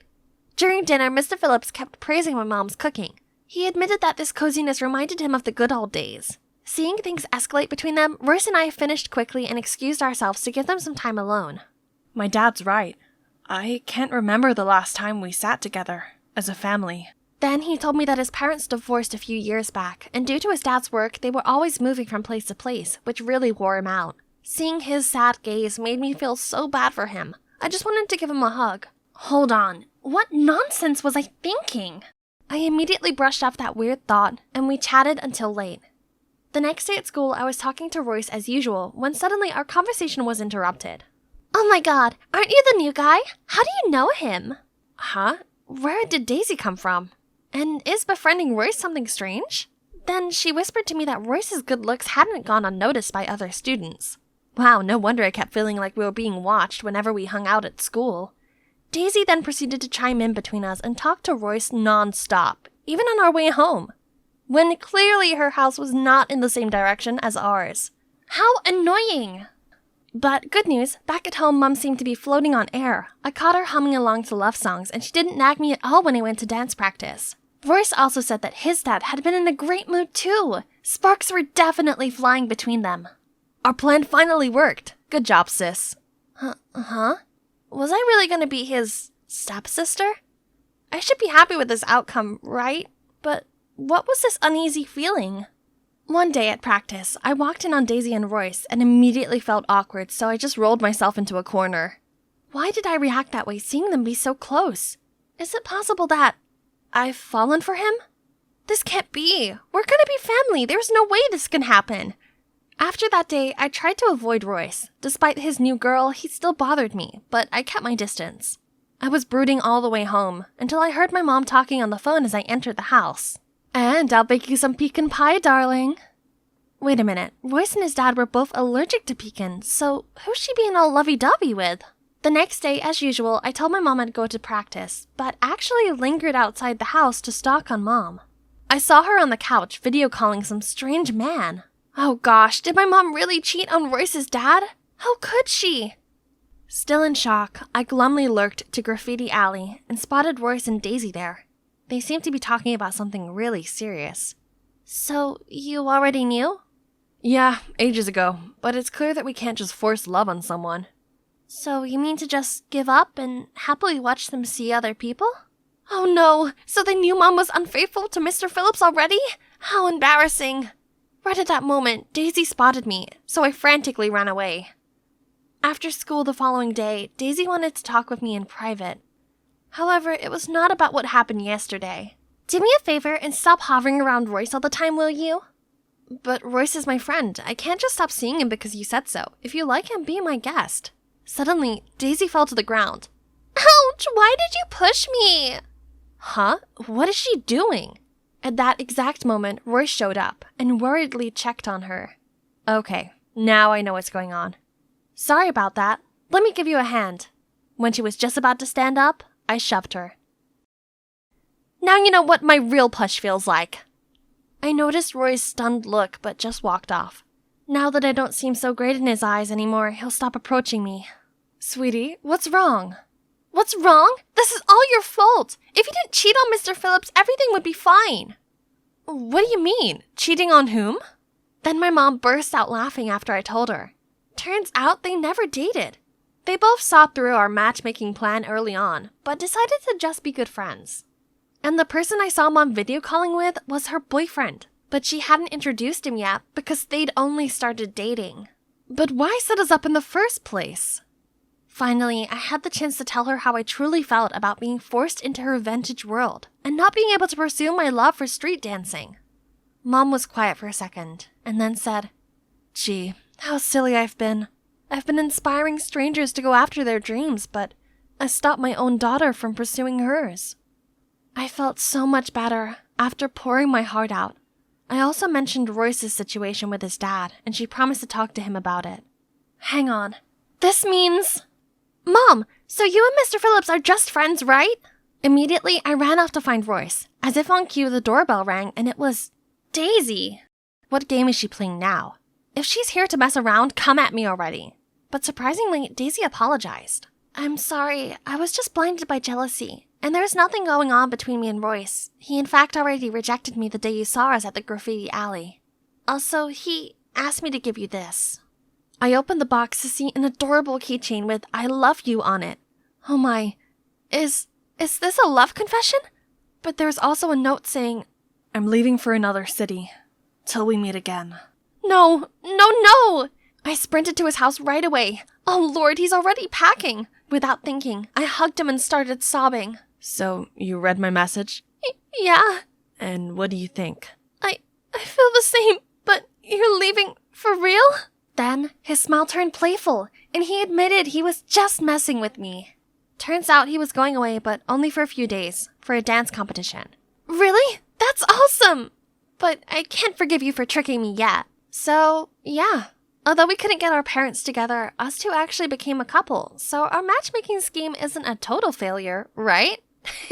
We were even able to change a few things for the better. For instance, Mom spoke to Royce's dad, and he agreed not to move for the time being so his son could settle in. Mom also promised to check in on him when his dad's away on business. As for our family, my mom no longer tried so hard to act like she's not living in 2023. She now sometimes includes modern elements in her vlogs as well. And I even become a regular guest on her channel. Hey Beans, today my fiancé and I are baking this fab coconut cake, along with my daughter and our boyfriend. They are hip-hop dancers. Check out their channel if that's something you fancy. They're really the cat's pajamas. I've made it! I'm on the paradise island of Koh Lanta, and I actually get to stay here at this luxurious beachside resort. Hey, I'm Achara, a 17-year-old girl from Krabi Town, Thailand. As amazing as this place is, I'm actually not here on vacation. Instead, I'm here to reunite with the boy I saved 10 years ago. I almost forgot he existed until last week when I came across a Facebook post by Thomas, a famous British swimmer, searching for the mystery girl who saved his life as a child. Thomas is currently in Thailand for business, so here I am, eager to finally see him again. I was waiting by the gate when suddenly sounds of rolling suitcases came from behind me. I turned around to see two girls about my age standing there. Who are they? Before I could say anything, the gate opened and a friendly woman invited us inside. According to Mrs. Danvish, Thomas's housekeeper, he had a training schedule in another city and wouldn't be back for a couple of days. Then she introduced us to each other. The short-haired girl is called Sarai, and the longer-haired girl is Kanda. Dearie me, I must say that having 3 girls all claiming to be Thomas's savior came as a bit of a surprise. But I'm sure the truth will come out in the wash. Until then, please all stay here and make yourselves comfortable. So, those 2 girls are pretending to be me? Unbelievable! But no problem. Thomas would soon realize I was the one he was looking for and would kick those imposters out of here. I dropped my suitcase off in my room, then went downstairs for dinner. As soon as I sat down, Sarai spoke out. Stop acting. I know you 2 fakers are just pretending to be me so you can get your hands on Thomas's fortune. You're the fake one? Curly hair and a mole? You really have done your study, huh? OMG, these 2 audacious girls were getting on my nerves. At that moment, Mrs. Danvish entered, followed by the waiter with a trolley full of the most delicious-looking food I'd ever laid eyes on. Now that Mrs. Danvish was here, the 2 imposters immediately changed their frosty attitudes to their bright smiles and sweet-as-pie acts. Ladies, please help yourselves to food and drink. Then tomorrow morning, after you've all been well rested, we shall have a little chat. But how am I supposed to enjoy the food when I have these 2 vultures glaring at me? I quickly finished my meal, then rushed back to my room. I must be well prepared for tomorrow. The next morning, a maid escorted me out to the garden for breakfast. The other 2 girls were already there. On seeing me, Kanda scowled at me, while Sarai made a point of sawing her knife through her omelet. I was about to help myself to some breakfast when suddenly Mrs. Danvish appeared and said, Morning, girls. I hope you're all well rested. She sat down, then continued. Now to the main point. I'm rather curious and was wondering where you first met Thomas. Easy. It was here on this island when I was 10 years old. I was collecting shells on the beach when I met him. Busted. I was only 7 years old then, imposter. Gee, a careless move over there, Conda. Thomas clearly specified in an interview that he'd been 8 years old and the girl who saved him was a year younger. Yes, I met Thomas when I was 7 years old. At that time, my father was a helmsman. I often followed him here, and once I spotted Thomas sitting alone on the beach. Feeling bored waiting for my dad, I came to say hi and hang out with them the whole day. That afternoon, Thomas got a cramp while swimming, and he would have drowned if it wasn't for me. I saved him, then my father and I took him to the hospital. Mrs. Danvish just listened silently, and when all three of us had finished answering, she said, Indeed, the girl in question was 7 at the time. So, Conda. No, I just misremembered. See, I was only 7 at the time. I could easily get confused. Mrs. Danvish didn't say anything more after this, but I saw this knowing look in her eyes. Then, that night at dinner, there were only 2 places at the table set, and Conda never made an appearance. Seems like things are getting serious. The next morning, I was making the most of my time here by lounging around on the beach, reading my favorite book, when someone blocked out the sun. I looked up to see Sarai smirking down at me. Enjoy yourself while you can, as you'll be the next to leave. As if! You may have memorized all the information from the newspapers, but that's not going to be enough to fool Thomas. You. I saw the fury in Sarai's eyes as she raised her hand to slap me. But, huh? Someone stopped her. Standing in front of me was a tall, handsome guy. Wow, who is he? Miss, violence is not the answer. Who are you to lecture me? Actually, I'm Eli, Thomas's assistant. Sarai tutted under her breath and then strutted off. Are you okay? I'm fine. I just don't know how someone has the nerve to lie like that. We continued talking as we strolled along the beach. Eli mentioned how I was exactly as Thomas had described me. Seeing as Eli seemed to be on my side, I took the chance to ask him more about Thomas, such as what his favorite foods, colors, and movies were. Yesterday I spoke to Thomas's housekeeper, Mrs. Danvish. She seems to know a lot about him, doesn't she? That's right. She was Thomas's nanny. Due to their busy schedules, Thomas's parents were often busy, so most of the time Mrs. Danvish was the one taking care of him. He's very fond of her. Then Eli showed me a picture of Mrs. Danvish hugging a smiley, young-looking Thomas. Oh, so he had blonde hair when he was little? I was so lost in thought, I didn't notice a rock and tripped over it. Eli immediately reached out to steady me. Then he asked if I was okay. Oh my God, what happened to me? Why is my heart thudding like crazy? That night, Sarai and I were sitting in the dining room having a stare-off as we waited for dinner, when suddenly a man walked in holding 2 bouquets of sunflowers. Thomas! Oh wow, he looks even more handsome in real life. My best friend Dara should have been here to see this. I told her to come here, but she wouldn't listen to me.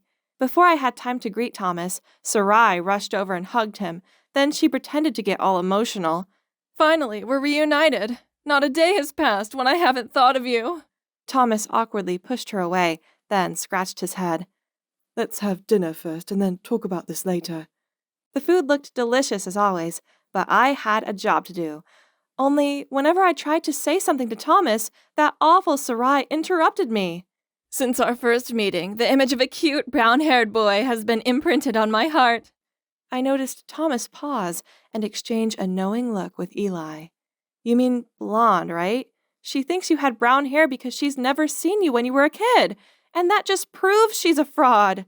Thomas looked at me, stunned, then turned to Sarai in disappointment as she blurted out, It's not like that. Please hear me out. Without letting Sarai finish her sentence, Thomas sternly said, You know, I can totally sue you for impersonation and fraud. If you don't want to get in trouble, get out of here at once. Sarai looked like she was about to cry as she stuttered helplessly, then quickly got up and left. Thomas then grabbed my hand, smiled, and said, Finally, I found you. So he's weeded out the frauds. But why do I feel so guilty when I see his cheerful face? And what about Eli? Why do I find myself wishing it wasn't Thomas holding my hand right now? The next morning, I took Thomas to my hometown and showed him around. We were walking along the shore of the Krabby River when I saw Dara waiting. There she is. I invited her to join us. This is Dara, my best friend. Dara, this is Thomas, the guy I was talking to you about. Right then, my phone started ringing. Excuse me, I've got to take this. Go ahead, guys. I'll be right back. I quickly left, but did not forget to wink at Dara and whisper to her, I did my best. Now it's your turn. I took a stroll around the area and came back to see Thomas sitting alone, looking off into the distance. Where did Dara go? Seeing me, he stood up and said, Dora had something to do, so she left early. We should leave too. On our way back home, I couldn't help but ask Thomas, So, Dara told you everything, right? What do you mean? Oh, well, she did tell me about some interesting spots in the town. Oh man, that means Thomas still has no clue? Silly Dara. I put so much effort into bringing him here. Oh, hey, Achora. This suddenly came to my mind. When you took me to the hospital back then, do you remember what flower you gave me? Flowers. He got me sunflowers last time, so it must be... Of course I remember. I gave you a sunflower. I wanted to cheer you up. I was expecting a nod from Thomas, but to my surprise, he sighed and said, Actually, I just made that up. There were no flowers at all. Thomas's words got me wavered. I didn't want to end up in a position like this. Fine. If Dara chickened out of telling him the truth herself, then I guess I just have to do it. Thomas, I'm sorry. Actually... And so I told Thomas the truth. The one who saved Thomas that day was Dara, not me. And she's in a pretty tough situation right now. Ever since her dad's accident that left him unable to take his boat out anymore, Dara's family were in terrible debt. So, when I saw the article where Thomas was searching for his savior, I tried to convince Dara to come forward, as he might be able to help out her family. But I can't do that. I can't let him see me in this awful state. He would presume I was only after his money. No matter how much I tried to convince her, Dara still refused to go and meet Thomas. And so I decided to disguise myself as Dara and approach you first. Then I planned to reunite you here. And she agreed to all that? No, she didn't. I carried things out all alone. I kept asking Dara for more information about the past and then spent all my savings on hair appointments and makeup to fake a mole like hers. Then I lied to my parents that I was participating in a summer camp and went to Koh Lanta. I also arranged to meet her here today, but I guess she's still not ready to talk to you. Actually, when I saw Dora, I felt this strange connection toward her, but seeing the way she left like that, maybe she doesn't want to see me again. Oh no, what had I done? I want to bring them together, not drive them apart. Are things really just going to end up like this? It's been 3 days since then, and now here I am, nervously waiting for Dara in the airport lobby. I'd asked her to meet me here, but this doesn't look good. Does she really not even bother to say goodbye to me before I leave the country? Achora, seems like Dora isn't coming. I'm sorry, but we have to go. I gave a solemn sigh and pulled my suitcase when suddenly I heard someone call, Wait up! Achara! I turned around and saw Dara running towards me. Oh boy, what a relief!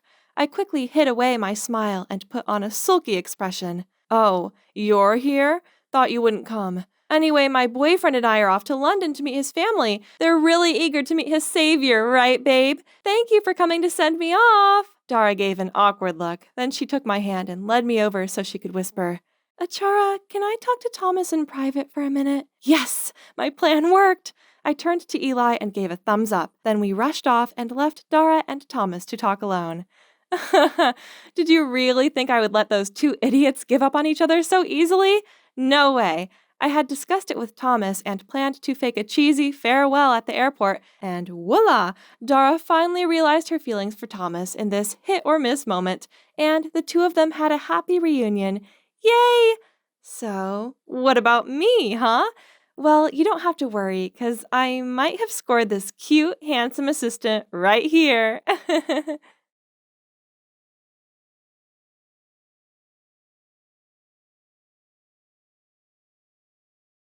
Oh God, my Roger. Look at him. Those chiseled features and dreamy eyes. No wonder every girl swooned at the sight of him. And, of course, me, his biggest fan, is no exception.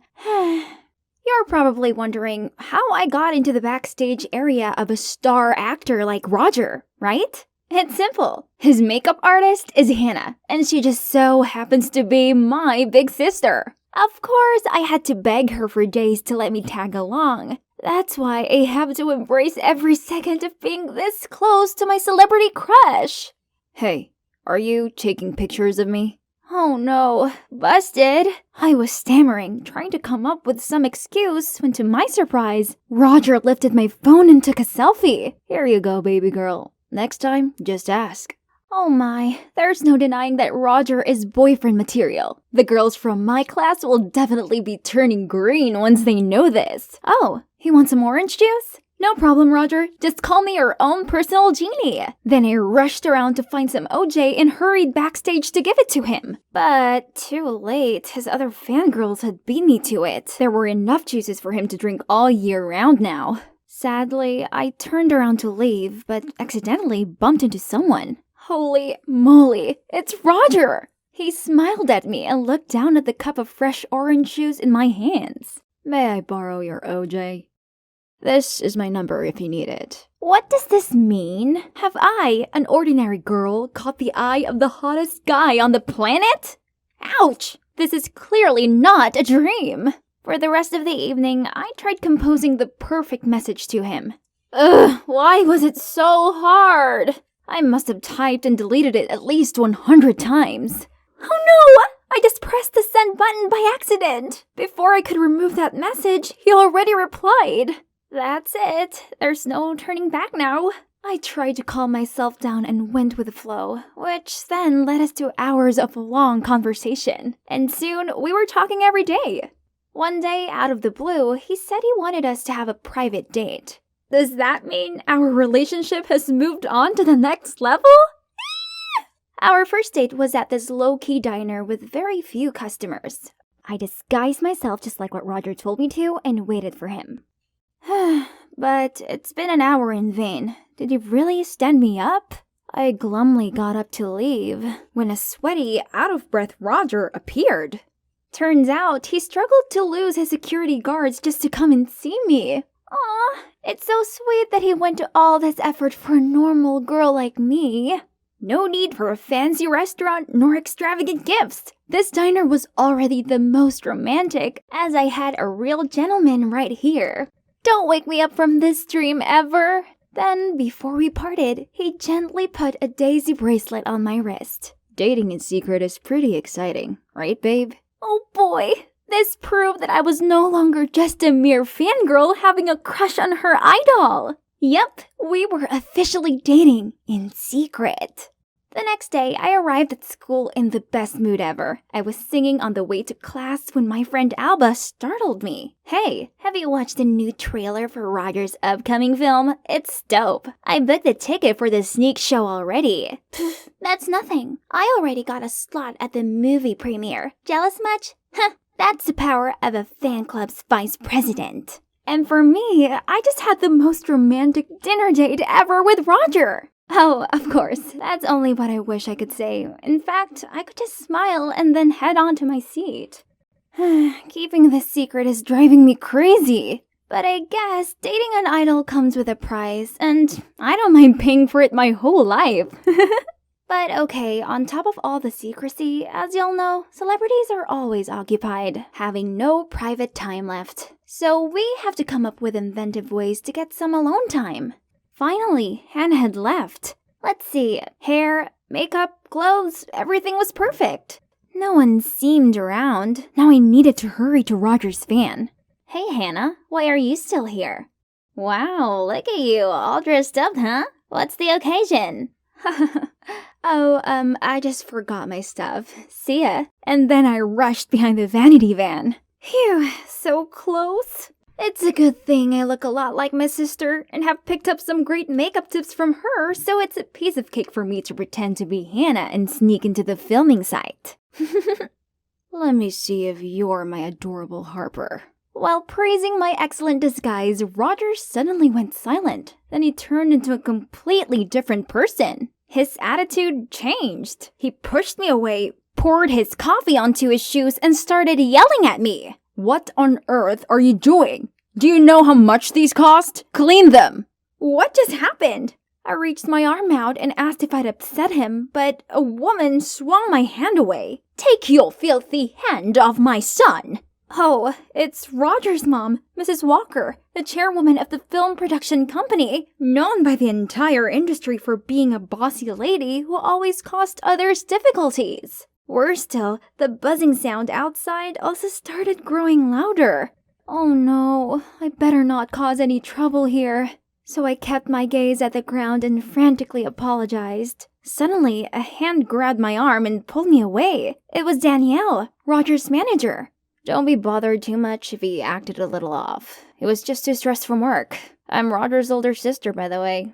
But we were super close, so I understand him better than anyone. OMG, I didn't know he had an older sister.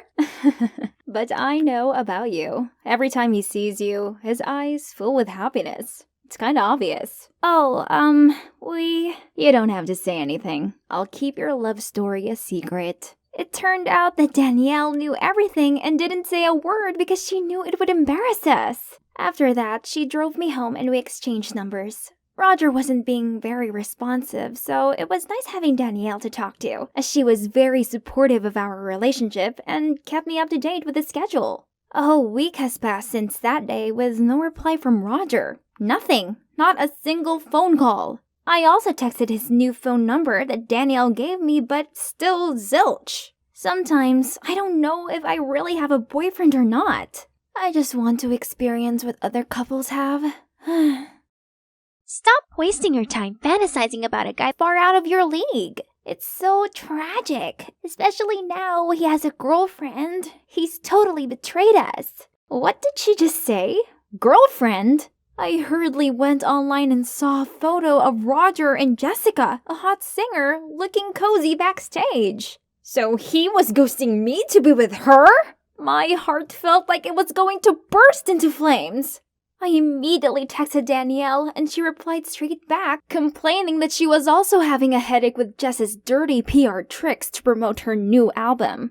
Oh, phew. So it's just a silly rumor. What a relief. Besides, for the past few days, Roger hadn't contacted me at all because he'd been busy filming a new movie in Paris. He would be back soon, and he was gonna hold a small meet and greet downtown. Danielle suggested I should show up and surprise him, and she even cleared up Roger's schedule that day so we could go on a date after the event. Wonderful, Danielle! That day, I went to the meet and greet and disguised myself so perfectly that Roger wouldn't recognize me. He would be so surprised to see me here. To be honest, I don't like my man doing all those kinds of air kisses or hugs with fans, but, well, that's his job, and I should be understanding. Besides, I used to fall for these sweet gestures as a fan too. Roger, are any of these dating rumors true? Well, I just thought, I'm better off focusing on my work and you guys. You're my true supporters, unlike all the girls out there who only approach me for fame and money. What does he mean? So he just sees me as one of those cloud-chasing girls out there? I seemed to be out of breath among the excited howls of his fans, and I couldn't stay here much longer. I was sobbing as I ran outside, thinking about how Roger actually thought of me, of us, all this time. Suddenly, a car stopped in front of me. It was Danielle. I know it's hard being in love with a celebrity, but from a fan's perspective, that's something they want to hear from him. Of course, he can't speak up about his real relationship, but you can. You mean there's nothing wrong with your love, and we have plenty of other ways to express it discreetly, right? What Danielle said got me thinking. Sophie teases me every day for dreaming about dating my idol, but this relationship is real, and I have the right to show off my love. Right? So I posted my favorite picture from one of our dates on Instagram as a way to pour my heart out. The next morning, I woke up to see an angry text from Roger. Harper, why did you break our promise? Why did you disclose our relationship? Things are a mess now. Underneath, it was the link to a tweet along with the title, "Young actor Roger is suspected of dating someone 10 years his senior."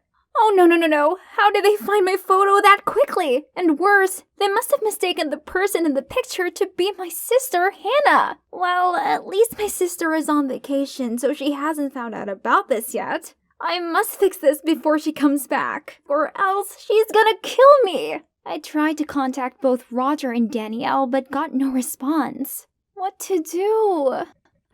Roger is having a press conference for his new movie. I'll go there and talk to him directly.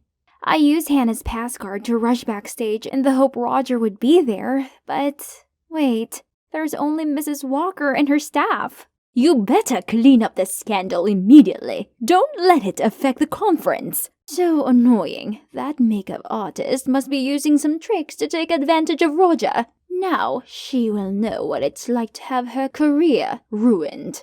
Oh no, I can't let that happen. Please don't do this. It's not Hannah in the picture. It was me, her sister. Roger and I are in love. I never said I loved you, so stop making a fool of yourself. Sorry, Mom. I was just playing around with her because I was bored. Let me handle this. What? I thought he was different. Turns out he's just another jerk who uses fame to flirt with girls. We're over! I shouted, then sprinted out of there. For days after that, more Twitter videos were posted from Roger's alleged staff claiming he was arrogant and rude. It serves him right, I guess. However, I began to wonder about the fact that there weren't a lot of people there at those moments. Who could have been the one taking those videos? Suddenly, a Twitter notification popped up and brought me back to reality. Wait, it's that account, isn't it? The fans were still furious with Roger. Scrolling through the articles about him, I saw a bunch of comments telling everyone to cancel him. They even shared a picture of Roger going to bars and getting drunk the night before his apology press conference. Even though I was mad at him, I couldn't just switch off my feelings. So I took an Uber to the bar to find Roger, but because of my age, the security guard stopped me. As I was trying to find a way to sneak inside, I saw a familiar figure. It was Roger, sitting on the steps of the bar's back door. Hey, you alright? I'll call Danielle to come pick you up. No, please. I'm too tired of having bodyguards and a manager follow me 24/7. I just want to be alone now. Harper, I'm sorry for hurting you all this time. I just want to say it was real. I really do love you.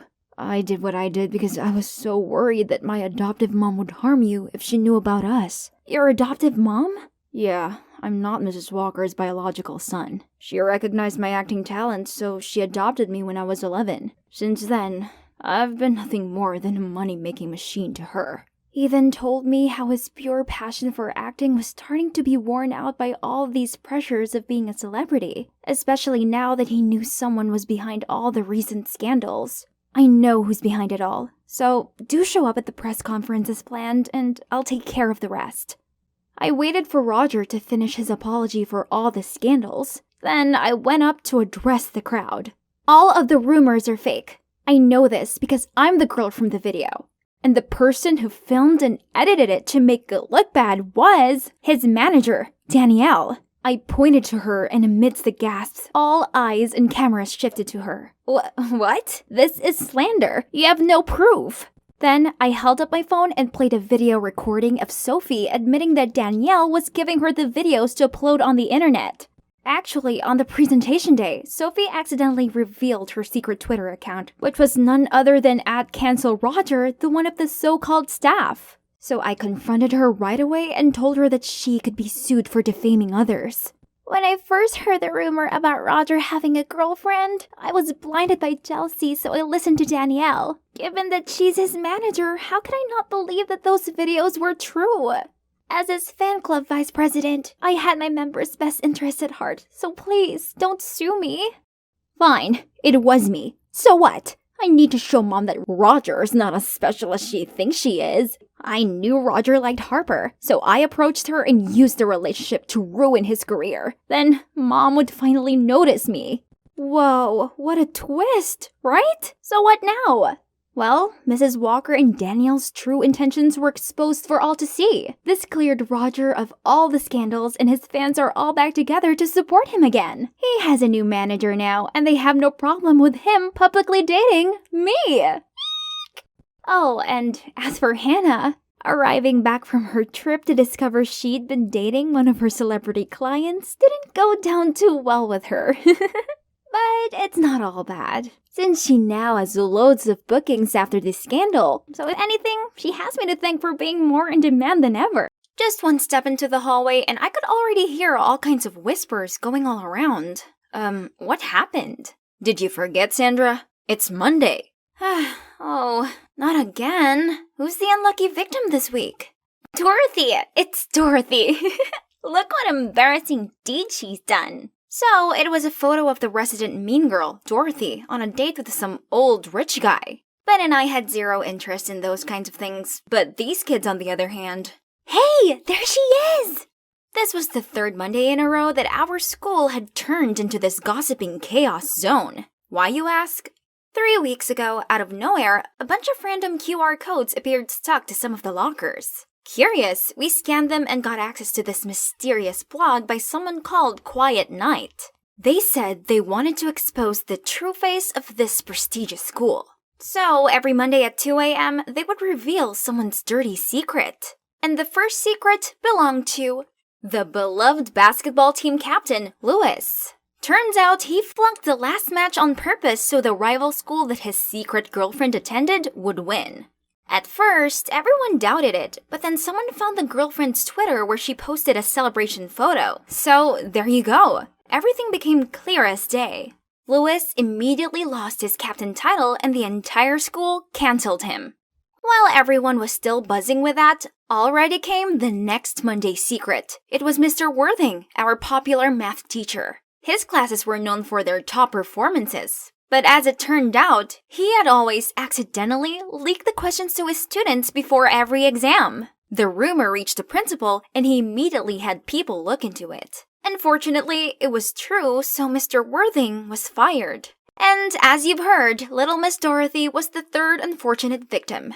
To be honest, she definitely hadn't been the nicest girl. She's a nightmare to all the new kids especially. So when her shameful secret was revealed, everyone seemed to be somewhat satisfied and talked about it nonstop. My BFF, Mary, was no exception, as Dorothy was a rival for her queen bee status. At lunchtime, we arrived at the cafeteria, but weirdly, nobody lined up to get lunch. They were all looking around at something. Turns out Dorothy was here too. She's sitting alone at a table. Not wanting to miss an opportunity to taunt her longtime rival, Mary rushed straight over there. What's wrong? Your bald lover didn't take you out to lunch today? As soon as those words came out of Mary's mouth, everyone burst out laughing. Benjamin and I had to drag Mary out of there right away to avoid any calamities. What are you guys doing? I'm not done yet. This isn't cool. Let's just stay out of it. What? She deserves it. You know the clearest what a horrible person she is, Sandra. Or have you forgotten how she picked on you? Well, it's true. I was also one of Dorothy's victims when I just got here. Ben and Mary were the ones who stuck up for me. That's also how our precious friendship all started. Ever since then, we've been the iconic trio of the smartest kids at school. Pretty sweet, huh? However, the recent dramas have undeniably affected our studies. It's like students are coming here just to gossip, and they keep chatting in class, making concentrating extra hard. Monday mornings became the biggest event in school. Everyone looked forward to it, guessing who's the next chosen one, as the embarrassing secrets continued seeping out. How Justin looks cool chewing his gum all the time, but he actually does this to mask his bad breath problem. Hardworking Julia bought her essays off the internet. The parking lot car spray painter turned out to be none other than Goody Two-Shoes Brandon. It became apparent that any one of us could be next. So people started to panic, praying that their name wouldn't be mentioned. Every Monday morning, I arrived at school to see everyone looking like zombies, cause they'd all stayed up all night waiting for the Quiet Night's post. The mystery blogger had to be one of us to know all kinds of personal secrets like this, so everyone became extra cautious of each other. It's a mess, and this has to stop. We needed to figure out who the Quiet Night was and stop this, but Mary wasn't convinced. How are we supposed to find them? There's zero clue. Stop wasting time. Let's just focus on studying, Sandra. There's no way they didn't leave any trace. We just have to stand up together. Nope. If you want to, then just do it alone. What's wrong with you? Weren't you usually the first one to avoid dramas like these? Because we could be next. So what? I'm not scared. I have nothing to hide. Then she left in a sulky manner. Mary might not care, but I did. I spent the night trying to piece the clues together when my phone had a pop-up. Was it 2 a.m. already? Who could it be this week? I pressed to see. It's Mary! Oh no, is it about that thing? Yep, that's it. The secret about Mary's background has been revealed. Her parents aren't successful business owners, and of course, Mary is not a rich mistress like how she always acted like either. I accidentally found out about this when I saw her bargaining about the rent in front of a small house in the suburbs. When I asked Mary why she had to lie like that, she just got all defensive. What do you know? If people knew the truth, they would laugh in my face. I, of course, didn't want to hurt Mary, so I always kept it a secret. But now, everyone has found out in the worst way. The next day, Ben and I saw Mary walking toward us, looking exhausted, while everyone's eyes were on her. Yo, how'd you think she's able to afford those flashy outfits? Didn't that blogger say she always wears cheap secondhand clothes? Pathetic. Hearing those words, Ben and I gave those kids death stares and rushed to get Mary out of the crowd, but she suddenly snapped at me.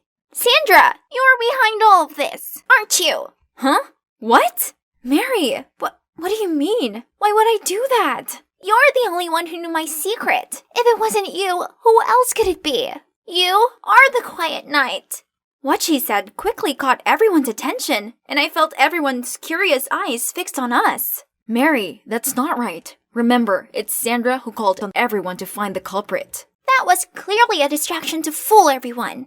Mary then continued explaining her reasonings for why she suspected me. The blogger only ever typed in lowercase just like I always did, and she also mentioned my habit of staying up late. To make it even worse, the next Monday, that blogger suddenly stopped posting, making everyone certain it was me. So I was instantly labeled a traitor to my friends and even a germ who raised hatred among students in this school. Everywhere I went, people badmouthed me, and no one except for Benjamin wanted to sit by me at lunch. I wasn't even allowed in the library anymore, as everyone would be talking about me, which would cause disturbance. Worst of all, the teachers hated me too. One time in math class, I volunteered to solve a difficult equation, but all I got back from the teacher was, "Sandra, if only you just used your intelligence for studying, not for messing up other people's lives." Then everyone heartlessly laughed at my face. The tension was draining me, so I went out to take a breather. After recess, I got back to the classroom to find a box in my desk drawer. Oh no, wasn't it the love letters I'd written for Louis? I mean, yes, I used to have a crush on the basketball captain, but it was a long time ago, and I never sent the letters. How come they are all here? I sure had hidden them in the corner of my locker. Is it the creepy quiet knight messing with me? Ugh, that's enough. I gotta unmask this jerk ASAP. Who could it be? Who had the ability to spy on people undetected? I was trying to figure this out when a smug-looking Dorothy appeared. Geez, look at her. Can't believe she's the coward who destroys what she couldn't have. Too bad for Louis that he ended up involved in this. Oh, such a pathetic little girl. Doesn't even have the guts to send any of the letters. Oh my god. Did they just say letters? What letters? What on earth are you talking about? There's no mistaking your handwriting. She showed me bunches of photos of my letters. Oh no, did she take revenge on me because she thought I was the snitch of her dating news? Not leaving me a chance to explain, they just laughed and continued mocking me. I couldn't face going to school and being tormented for something I didn't even do. So I faked being sick to stay home for a few days. But it's been a week and I still didn't feel better. Suddenly, there was a strange sound by the window. Turns out it was Benjamin. Sandra, please stop hiding away. You can't let them beat you. You're better than this. What else can I do? Everyone's convinced it was me. Follow me. I know someone who can help.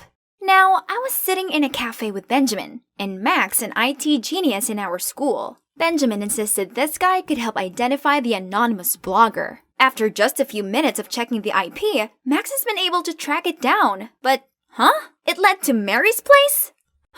No way. This makes no sense. I gotta talk to Mary. Calm down. Don't say a word about this to anyone for now. Just let me take care of it.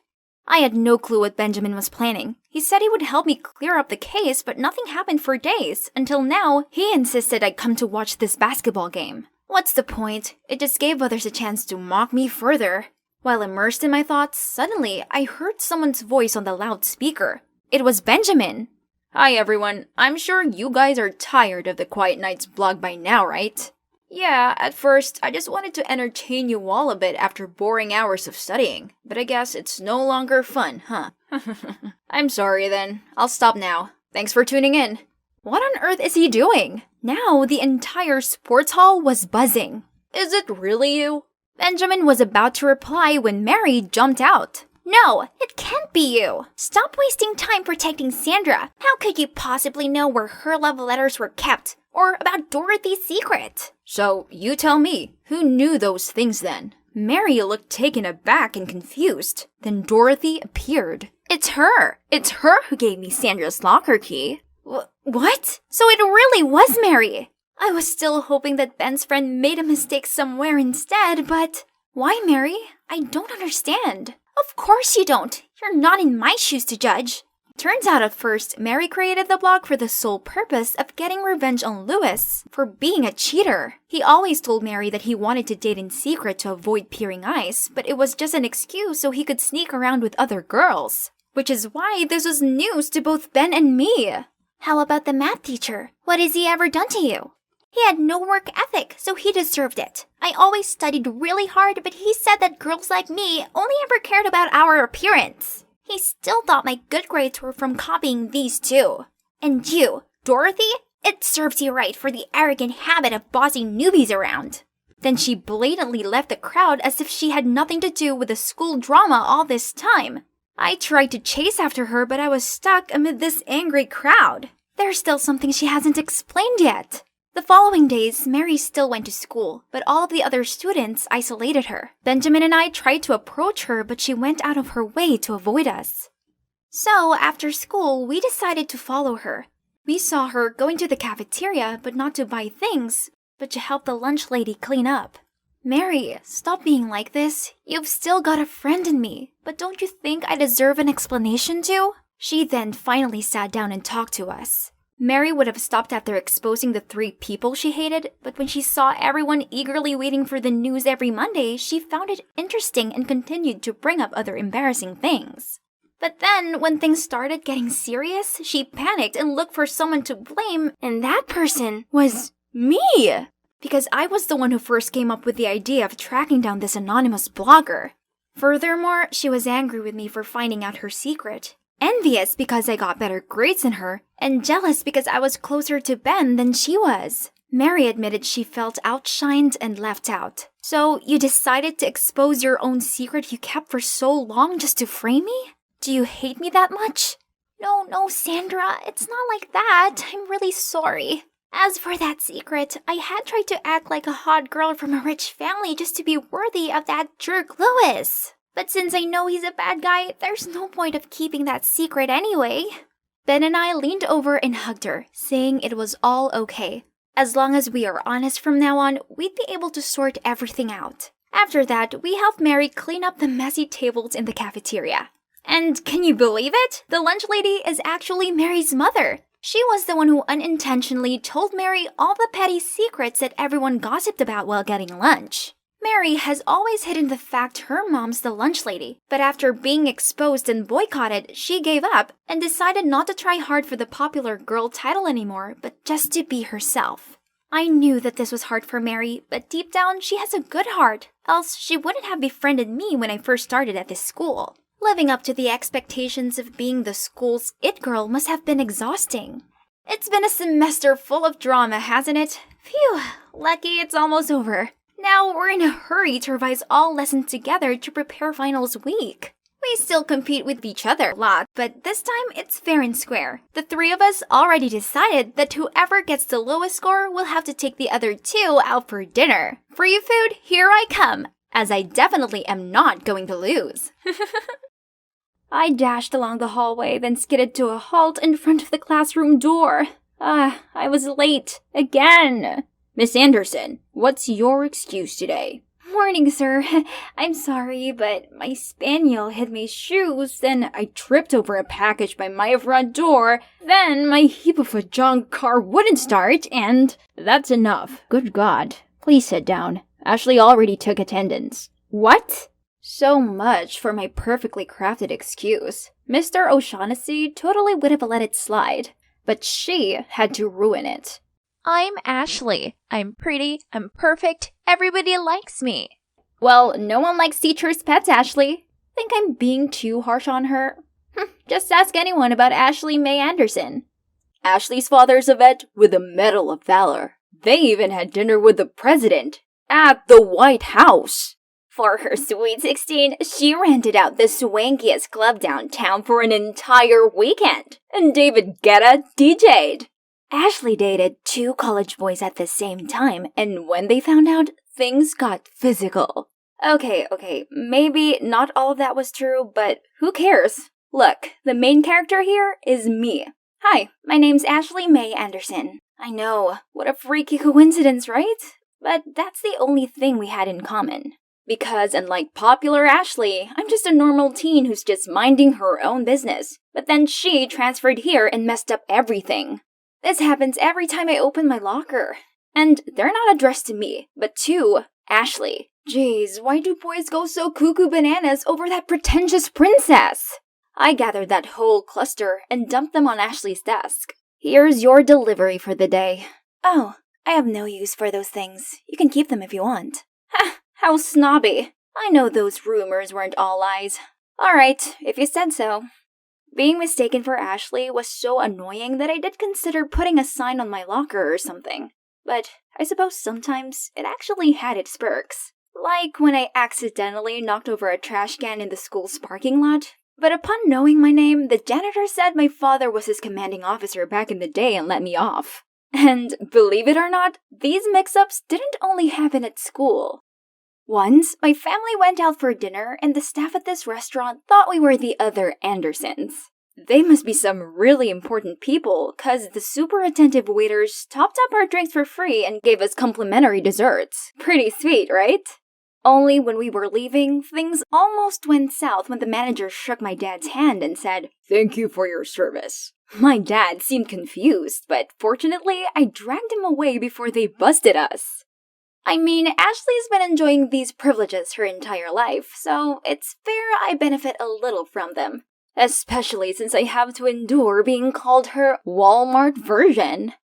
Anyway, back to me. I arrived home to find a teary-eyed girl sitting on our front porch. She must be one of Billy's exes. If your brother's a jock that all girls flock around, you'd get used to this real soon. He went through girlfriends quicker than hair gel, and he always had some peeves about them, like Mandy, too clingy, Katie, too dramatic, Maggie, too flirty. The list goes on. Then, as soon as my backpack hit the bedroom floor, my door burst open. Hey, I need your help. What? Need a hand to make up with Cry Barbie out there? She's ancient history. Check this out. Her name's Jane Brown. Ain't she a beaut? I immediately recognized her. She's the waitress that he kept eyeing the other day. Now, he needed my help to ask her out and not seem creepy. So, I suggested taking her to his friend Alexander's party this weekend. How do you know about that? Isn't that cool people exclusive? As if I wanted to. I was added to their group chat by accident because they thought I was Ashley. Right. Hot Ashley. You should come too. I'll be with Jane, but Victor will be there. Wait, I'll see my crush at that stupid party? Sign me up then. Jocks, cheerleaders, stuck-up kids. This place was packed with people like Billy. My brother briefly introduced me to the host Alexander, while Madison followed him around looking all shy and gooey-eyed. Wasn't she bothered that all Alexander seemed to care about was if anyone had seen Ashley? I also got to officially meet Jane, but the person I was looking for was Victor. He's so much more than just a cute face in the crowd. He's the peanut butter to my jelly. But before I could talk to him, a bunch of dudes popped out of nowhere. This is Ashley? Oh man, I thought she was supposed to be pretty. No offense though. She's a 6 if you squint hard enough. I'm squinting now and you're barely even to yourself. No offense though. What did you say? Don't worry, you can still go after pretty girls. They just need a crate of fear first. The crowd suddenly felt silent and stared at us. This party is so lame. Peace out, losers. Anywhere is better than that stuffy elitist hellhole, but it's a bummer I didn't get to talk to Victor. He's Billy's best bro and used to come hang out at our place pretty much every day, but not anymore. Guess he's been avoiding me ever since I told him I had feelings for him. I was going to settle things with him tonight, but those jerks ruined it. Do I need to print my own t-shirt saying, "I'm Ashley, you must be looking for Ashley"? The next day, while looking for Victor, I heard someone calling my name, but I turned around only to see Alexander calling for, Ashley. So annoying. I saw him make a move on her, but she said guys like him bored her, then proceeded to list all his flaws. Oof, harsh. From then on, I tried my best to avoid Ashley, and thought my life would be light and breezy. But nope. On the contrary, I found myself in a series of unfortunate events. One day, a stack of religious magazines randomly showed up on our doorstep.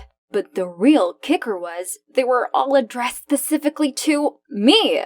And there was absolutely no way to convince my family and neighbors that I wasn't a member of the Church of Scientology. 2 days later, all of my clean clothes had some weird stains and holes on them. I had to beg Billy to lend me some of his. That day, I went to school in an old jersey, looking like a midget. Then, this Monday, I became the center of attention by showing up with my face covered in pimple patches and band-aids.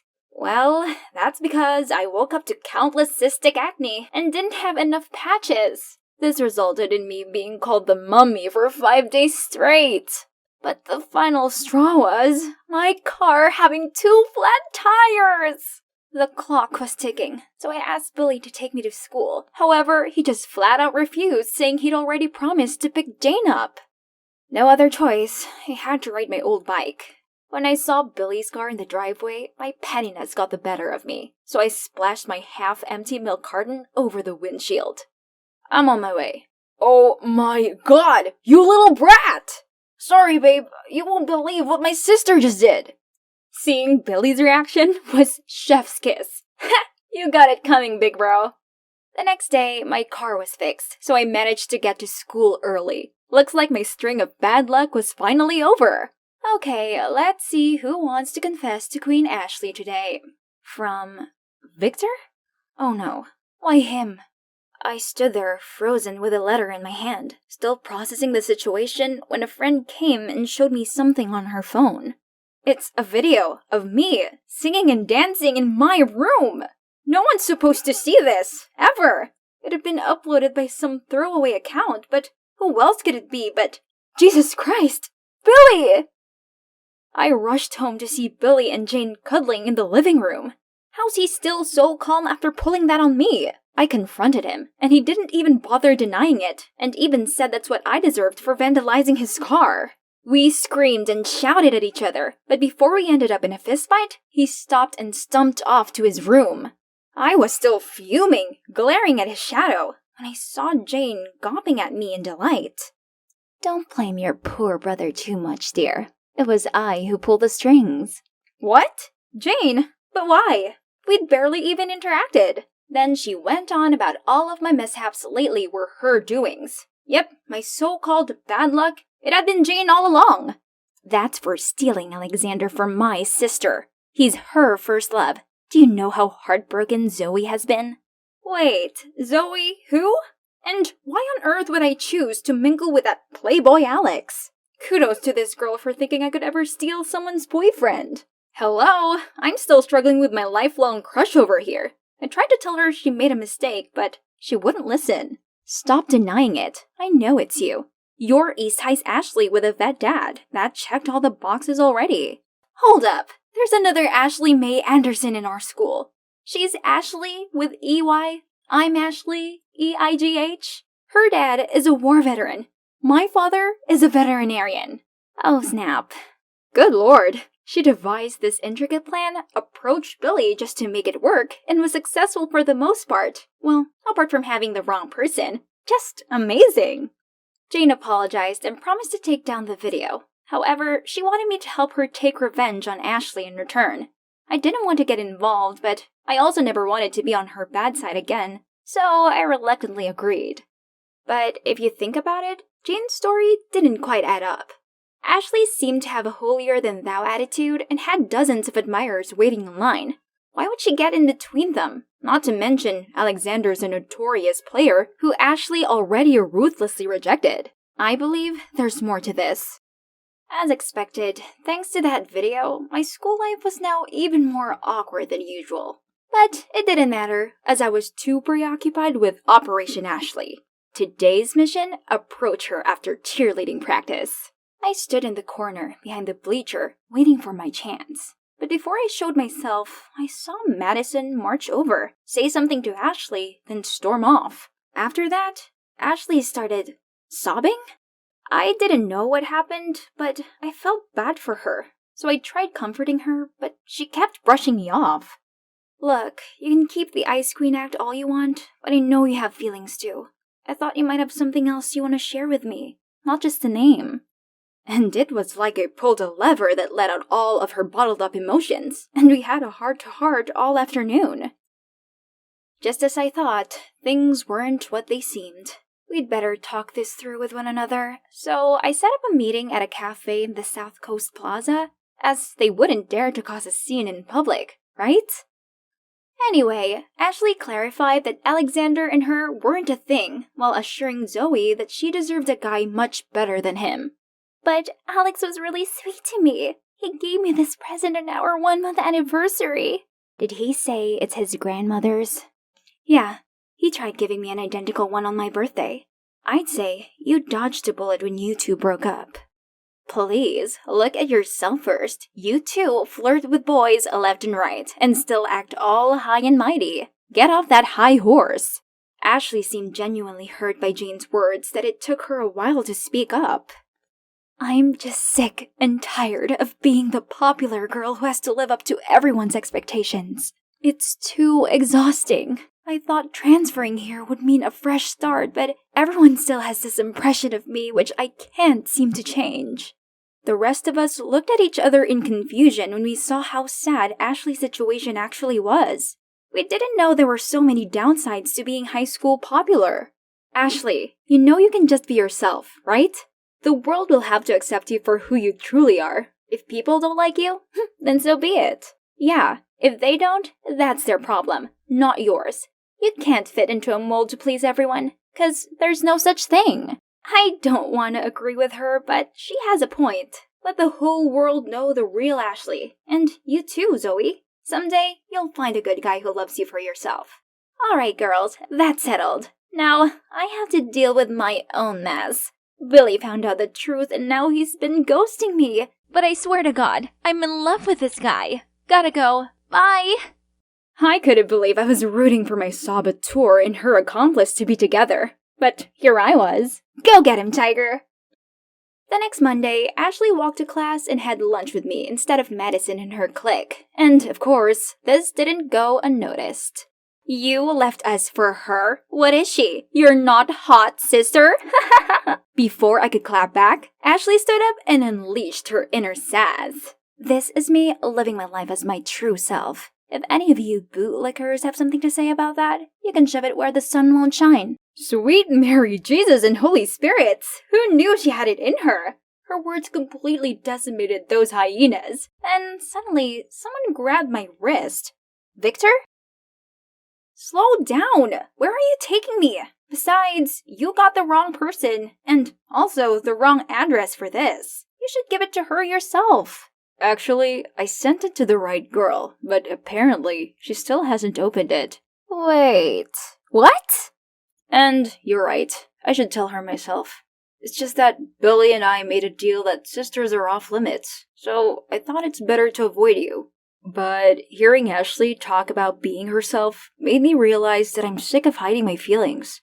I'm gonna make Billy see how sincere I am for you. Before I do that, Ashley, I like you. And, will you go on a date with me? Yes! Yeah, I suppose that would be cool. This is beyond my wildest dream! Not only do I have a brand new friend, but also a date with my dream guy. Fortune is finally smiling on me. Wow, this Florida beach resort was the epitome of luxury. Hi, I'm Dakota, the beloved and only daughter of Hardy Balmer, the world-renowned wine billionaire. But I don't know why. We have this huge fortune and Dad still makes me study and always rushes me to get a job. Well, no way that's gonna happen. So for now, let's just enjoy this gorgeous place and this finest wine, shall we? FYI, there isn't a wine brand in the world I haven't tasted. I can distinguish them all easily with just one sip. Chardonnay versus Riesling? Piece of cake. Let's see if there's anything interesting going on in the world. Wait, what is this? There must be some mistake. How can Daddy be bankrupt? I called him repeatedly, but all I got was the busy signal. Something's wrong. I rushed to the private helicopter to return to our mansion.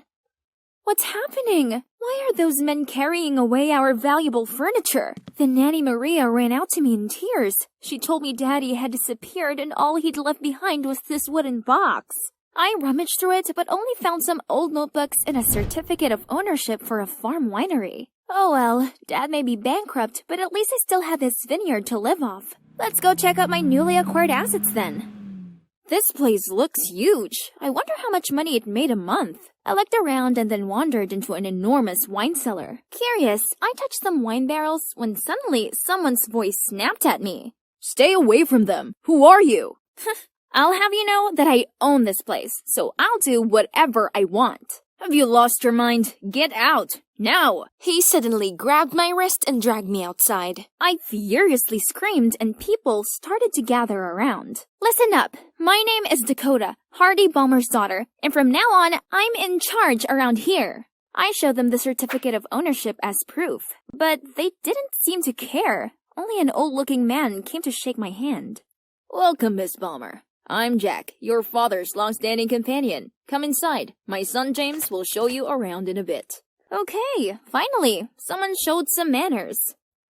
Oh, I miss hanging out with my friends. I should have been at Fashion Week right now, not here in this lousy farm. Get up, couch potato. We have a vineyard to visit. Ugh, it's that rude guy again. It's too hot outside now. No way I'm making my way out there. So I shooed him away and continued staring at my phone. James then threw the stupid map of the winery at me and left. Thank God, he finally left me alone. After a week of lounging around and being waited on by Nanny Maria, I eventually longed for fresh air. Remembering the map James gave me, I decided to check out the place. First stop, the vineyard. Wow, it's so big! But why did they leave the soil so crackling dry? Let's see, where's the sprinkler? There we go. But as soon as I turned it on, a scowling farmer ran over and immediately turned it off. Hey, miss, this is not your toy. What's the attitude? They're my employees but have the cheek to act this snoodily to me? Harvest is in 2 weeks. To keep the sweetness of the grapes, no one waters them. Why is this James guy everywhere? I'm the daughter of the wine billionaire. I didn't need any preaching on how to run my farm. Days after that, I came to the farm to pluck up the grass, trim, and fertilize the plants. But I kept getting shooed out. Those awful farmers were so disrespectful. Fine, I needed to show them who's the real boss here. That night, I asked Jack to gather everyone in the communal dining room and declared I would fire some of them for their disrespectful attitudes. But they just gave indifferent looks. How dare they? Didn't they know I could just sell this place and make them all homeless? But then Jack handed me a contract signed by my daddy, stating that due to the blood, sweat, and tears they'd all put into this place, no one has the right to fire them or sell the farm. Jack also gave me other documents. Seemed like due to my family's bankruptcy, the farm had not been doing well. If nothing changes, it might be dissolved. What? So the only property Dad left me was also on the verge of failing? I yelled at them, then do something to sort it out, now! Suddenly, everyone got up from their seats and glared at me with anger. My head was spinning around. Feeling panicked, I rushed outside. I sat by myself, hugging the wooden box Daddy left me in bewilderment. I flipped the notebooks and was surprised to find a letter in the bottom of the box, in which Dad told all about how from the day Mom passed away, he'd put all the effort into this farm and became a successful entrepreneur. I used to believe that compensating my time for work to provide you with a wealthy life would be enough. All this actually did was create a greater distance between us. My darling Dakota, I'm so sorry. My only hope is that you'll see as much beauty in this vineyard as I do. If only Dad was here now. How can I deal with all these troubles and challenges ahead? I burst into tears. They meant no harm. James' voice startled me. I quickly wiped away my tears. He sat beside me and offered a wine-spludged handkerchief. This isn't just some random farm for these people. It's also their home. Don't accuse them of not trying. This farm means far more to them than it does to you. I was just... This is when we should all stand together. Don't let your selfishness threaten the future of this whole winery and everyone involved. Even though I hated his guts, what he said did make sense. Maybe I had been neglectful of my responsibility for this place. If this winery was the most precious thing to my dad, then I want to put it right, for him. James smiled gently, putting his hand on my shoulder. That's settled then. We're all gonna revive this place. He then left after telling me to show up at the cellar at 5 a.m. the day after. The next morning, while walking around, James told me everything about temperature control and wine brewing. Growing up, Dad would always pass on this wine knowledge to me at the dinner table, and I actually remembered them. He even took me to his wine tasting sessions, and that's how he discovered I was gifted with a great sense of smell and taste buds. Even James was impressed with my talent and said I was born to work in this industry after letting me taste some samples. The next step in the process was much harder than I thought. It took me a whole day to memorize all the different varieties of grapes and how to sort them, but I still messed it up. How come there are so many ripe stages? I was frustrated and was about to leave when Karen, my instructor, called me back. You have to take it slow. Wine takes time and we have to be patient. Okay, fine. I'll try. As I was sorting, I got to chat with the workers and it turned out they were quite friendly and even helped me out a lot. It was true that these workers really treated this place like their home and cherished it here.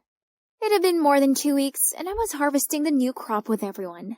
Thanks to the tips in Dad's notebook, with a pinch of my own creativity to it, James and I were in the process of creating a new line of wine.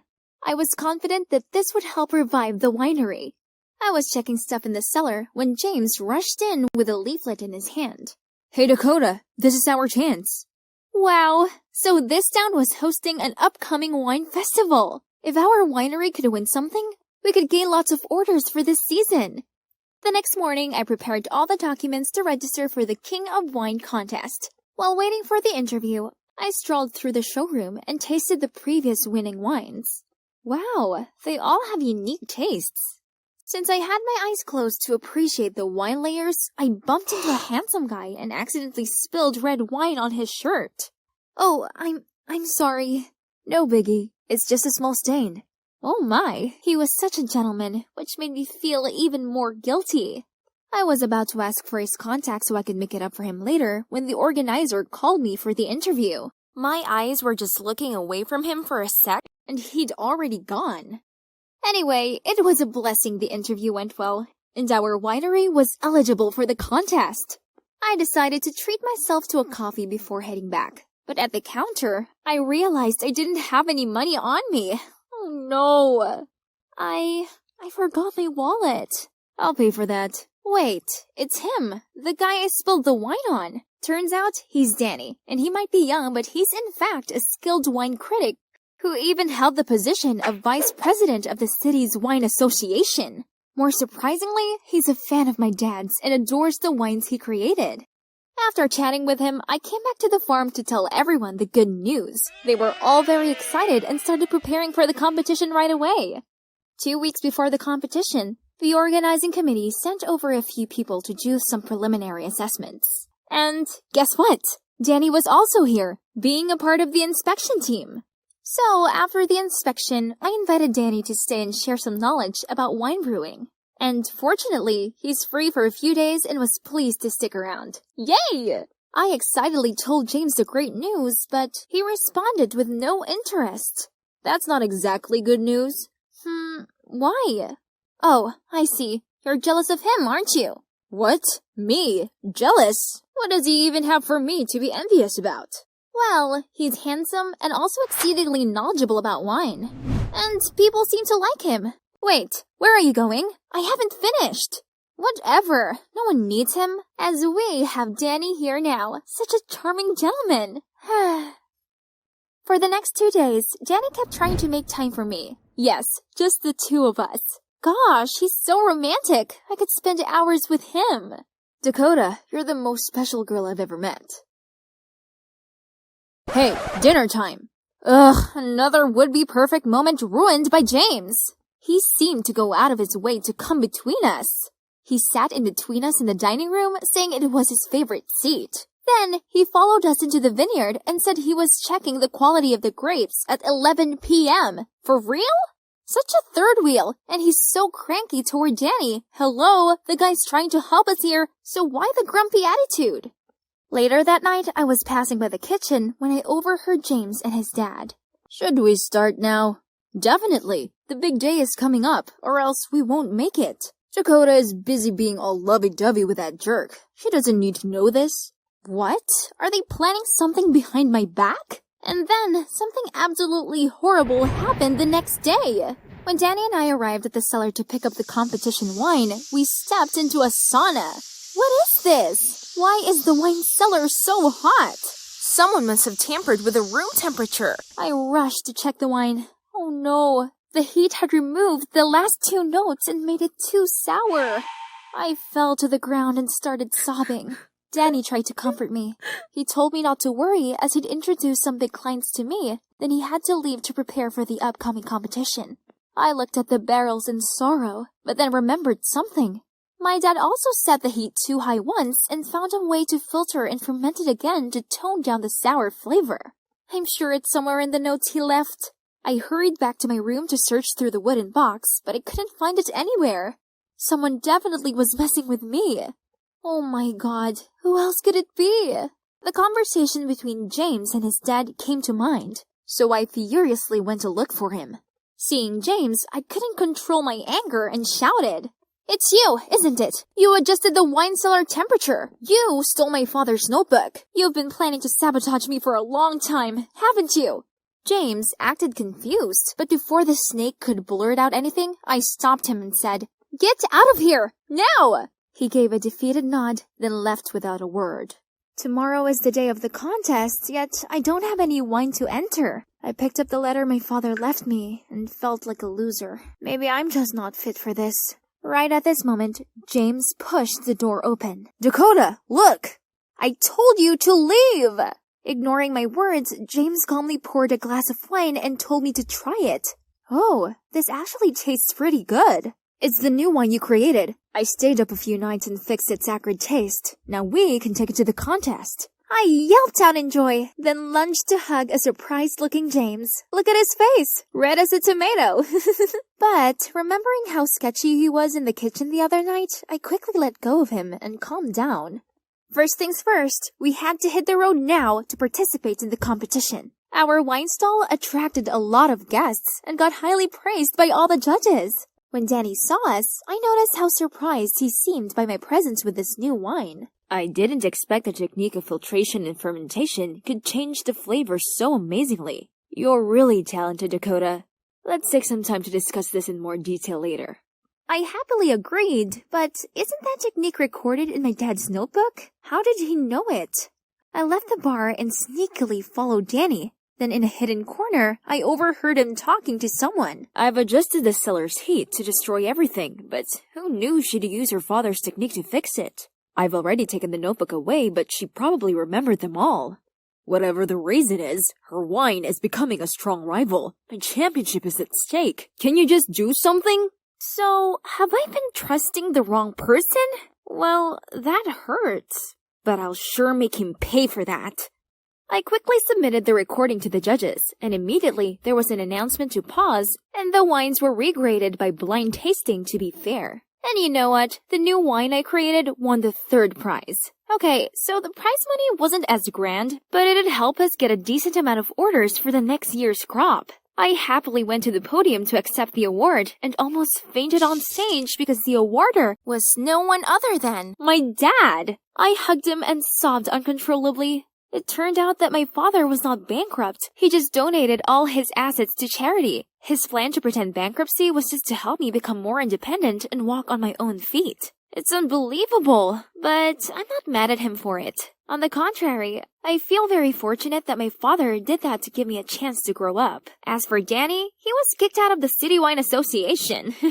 That's the price to pay for his cattishness. He deserves it. And James, it turns out that the conversation between him and his father was just about fixing the wine, as the two of them discovered the spoiled wine way before I did. Now, the vineyard is my first career, just like it was my dad's. This place is my home, and the workers are my family. Yep, this even includes this cold, cranky guy.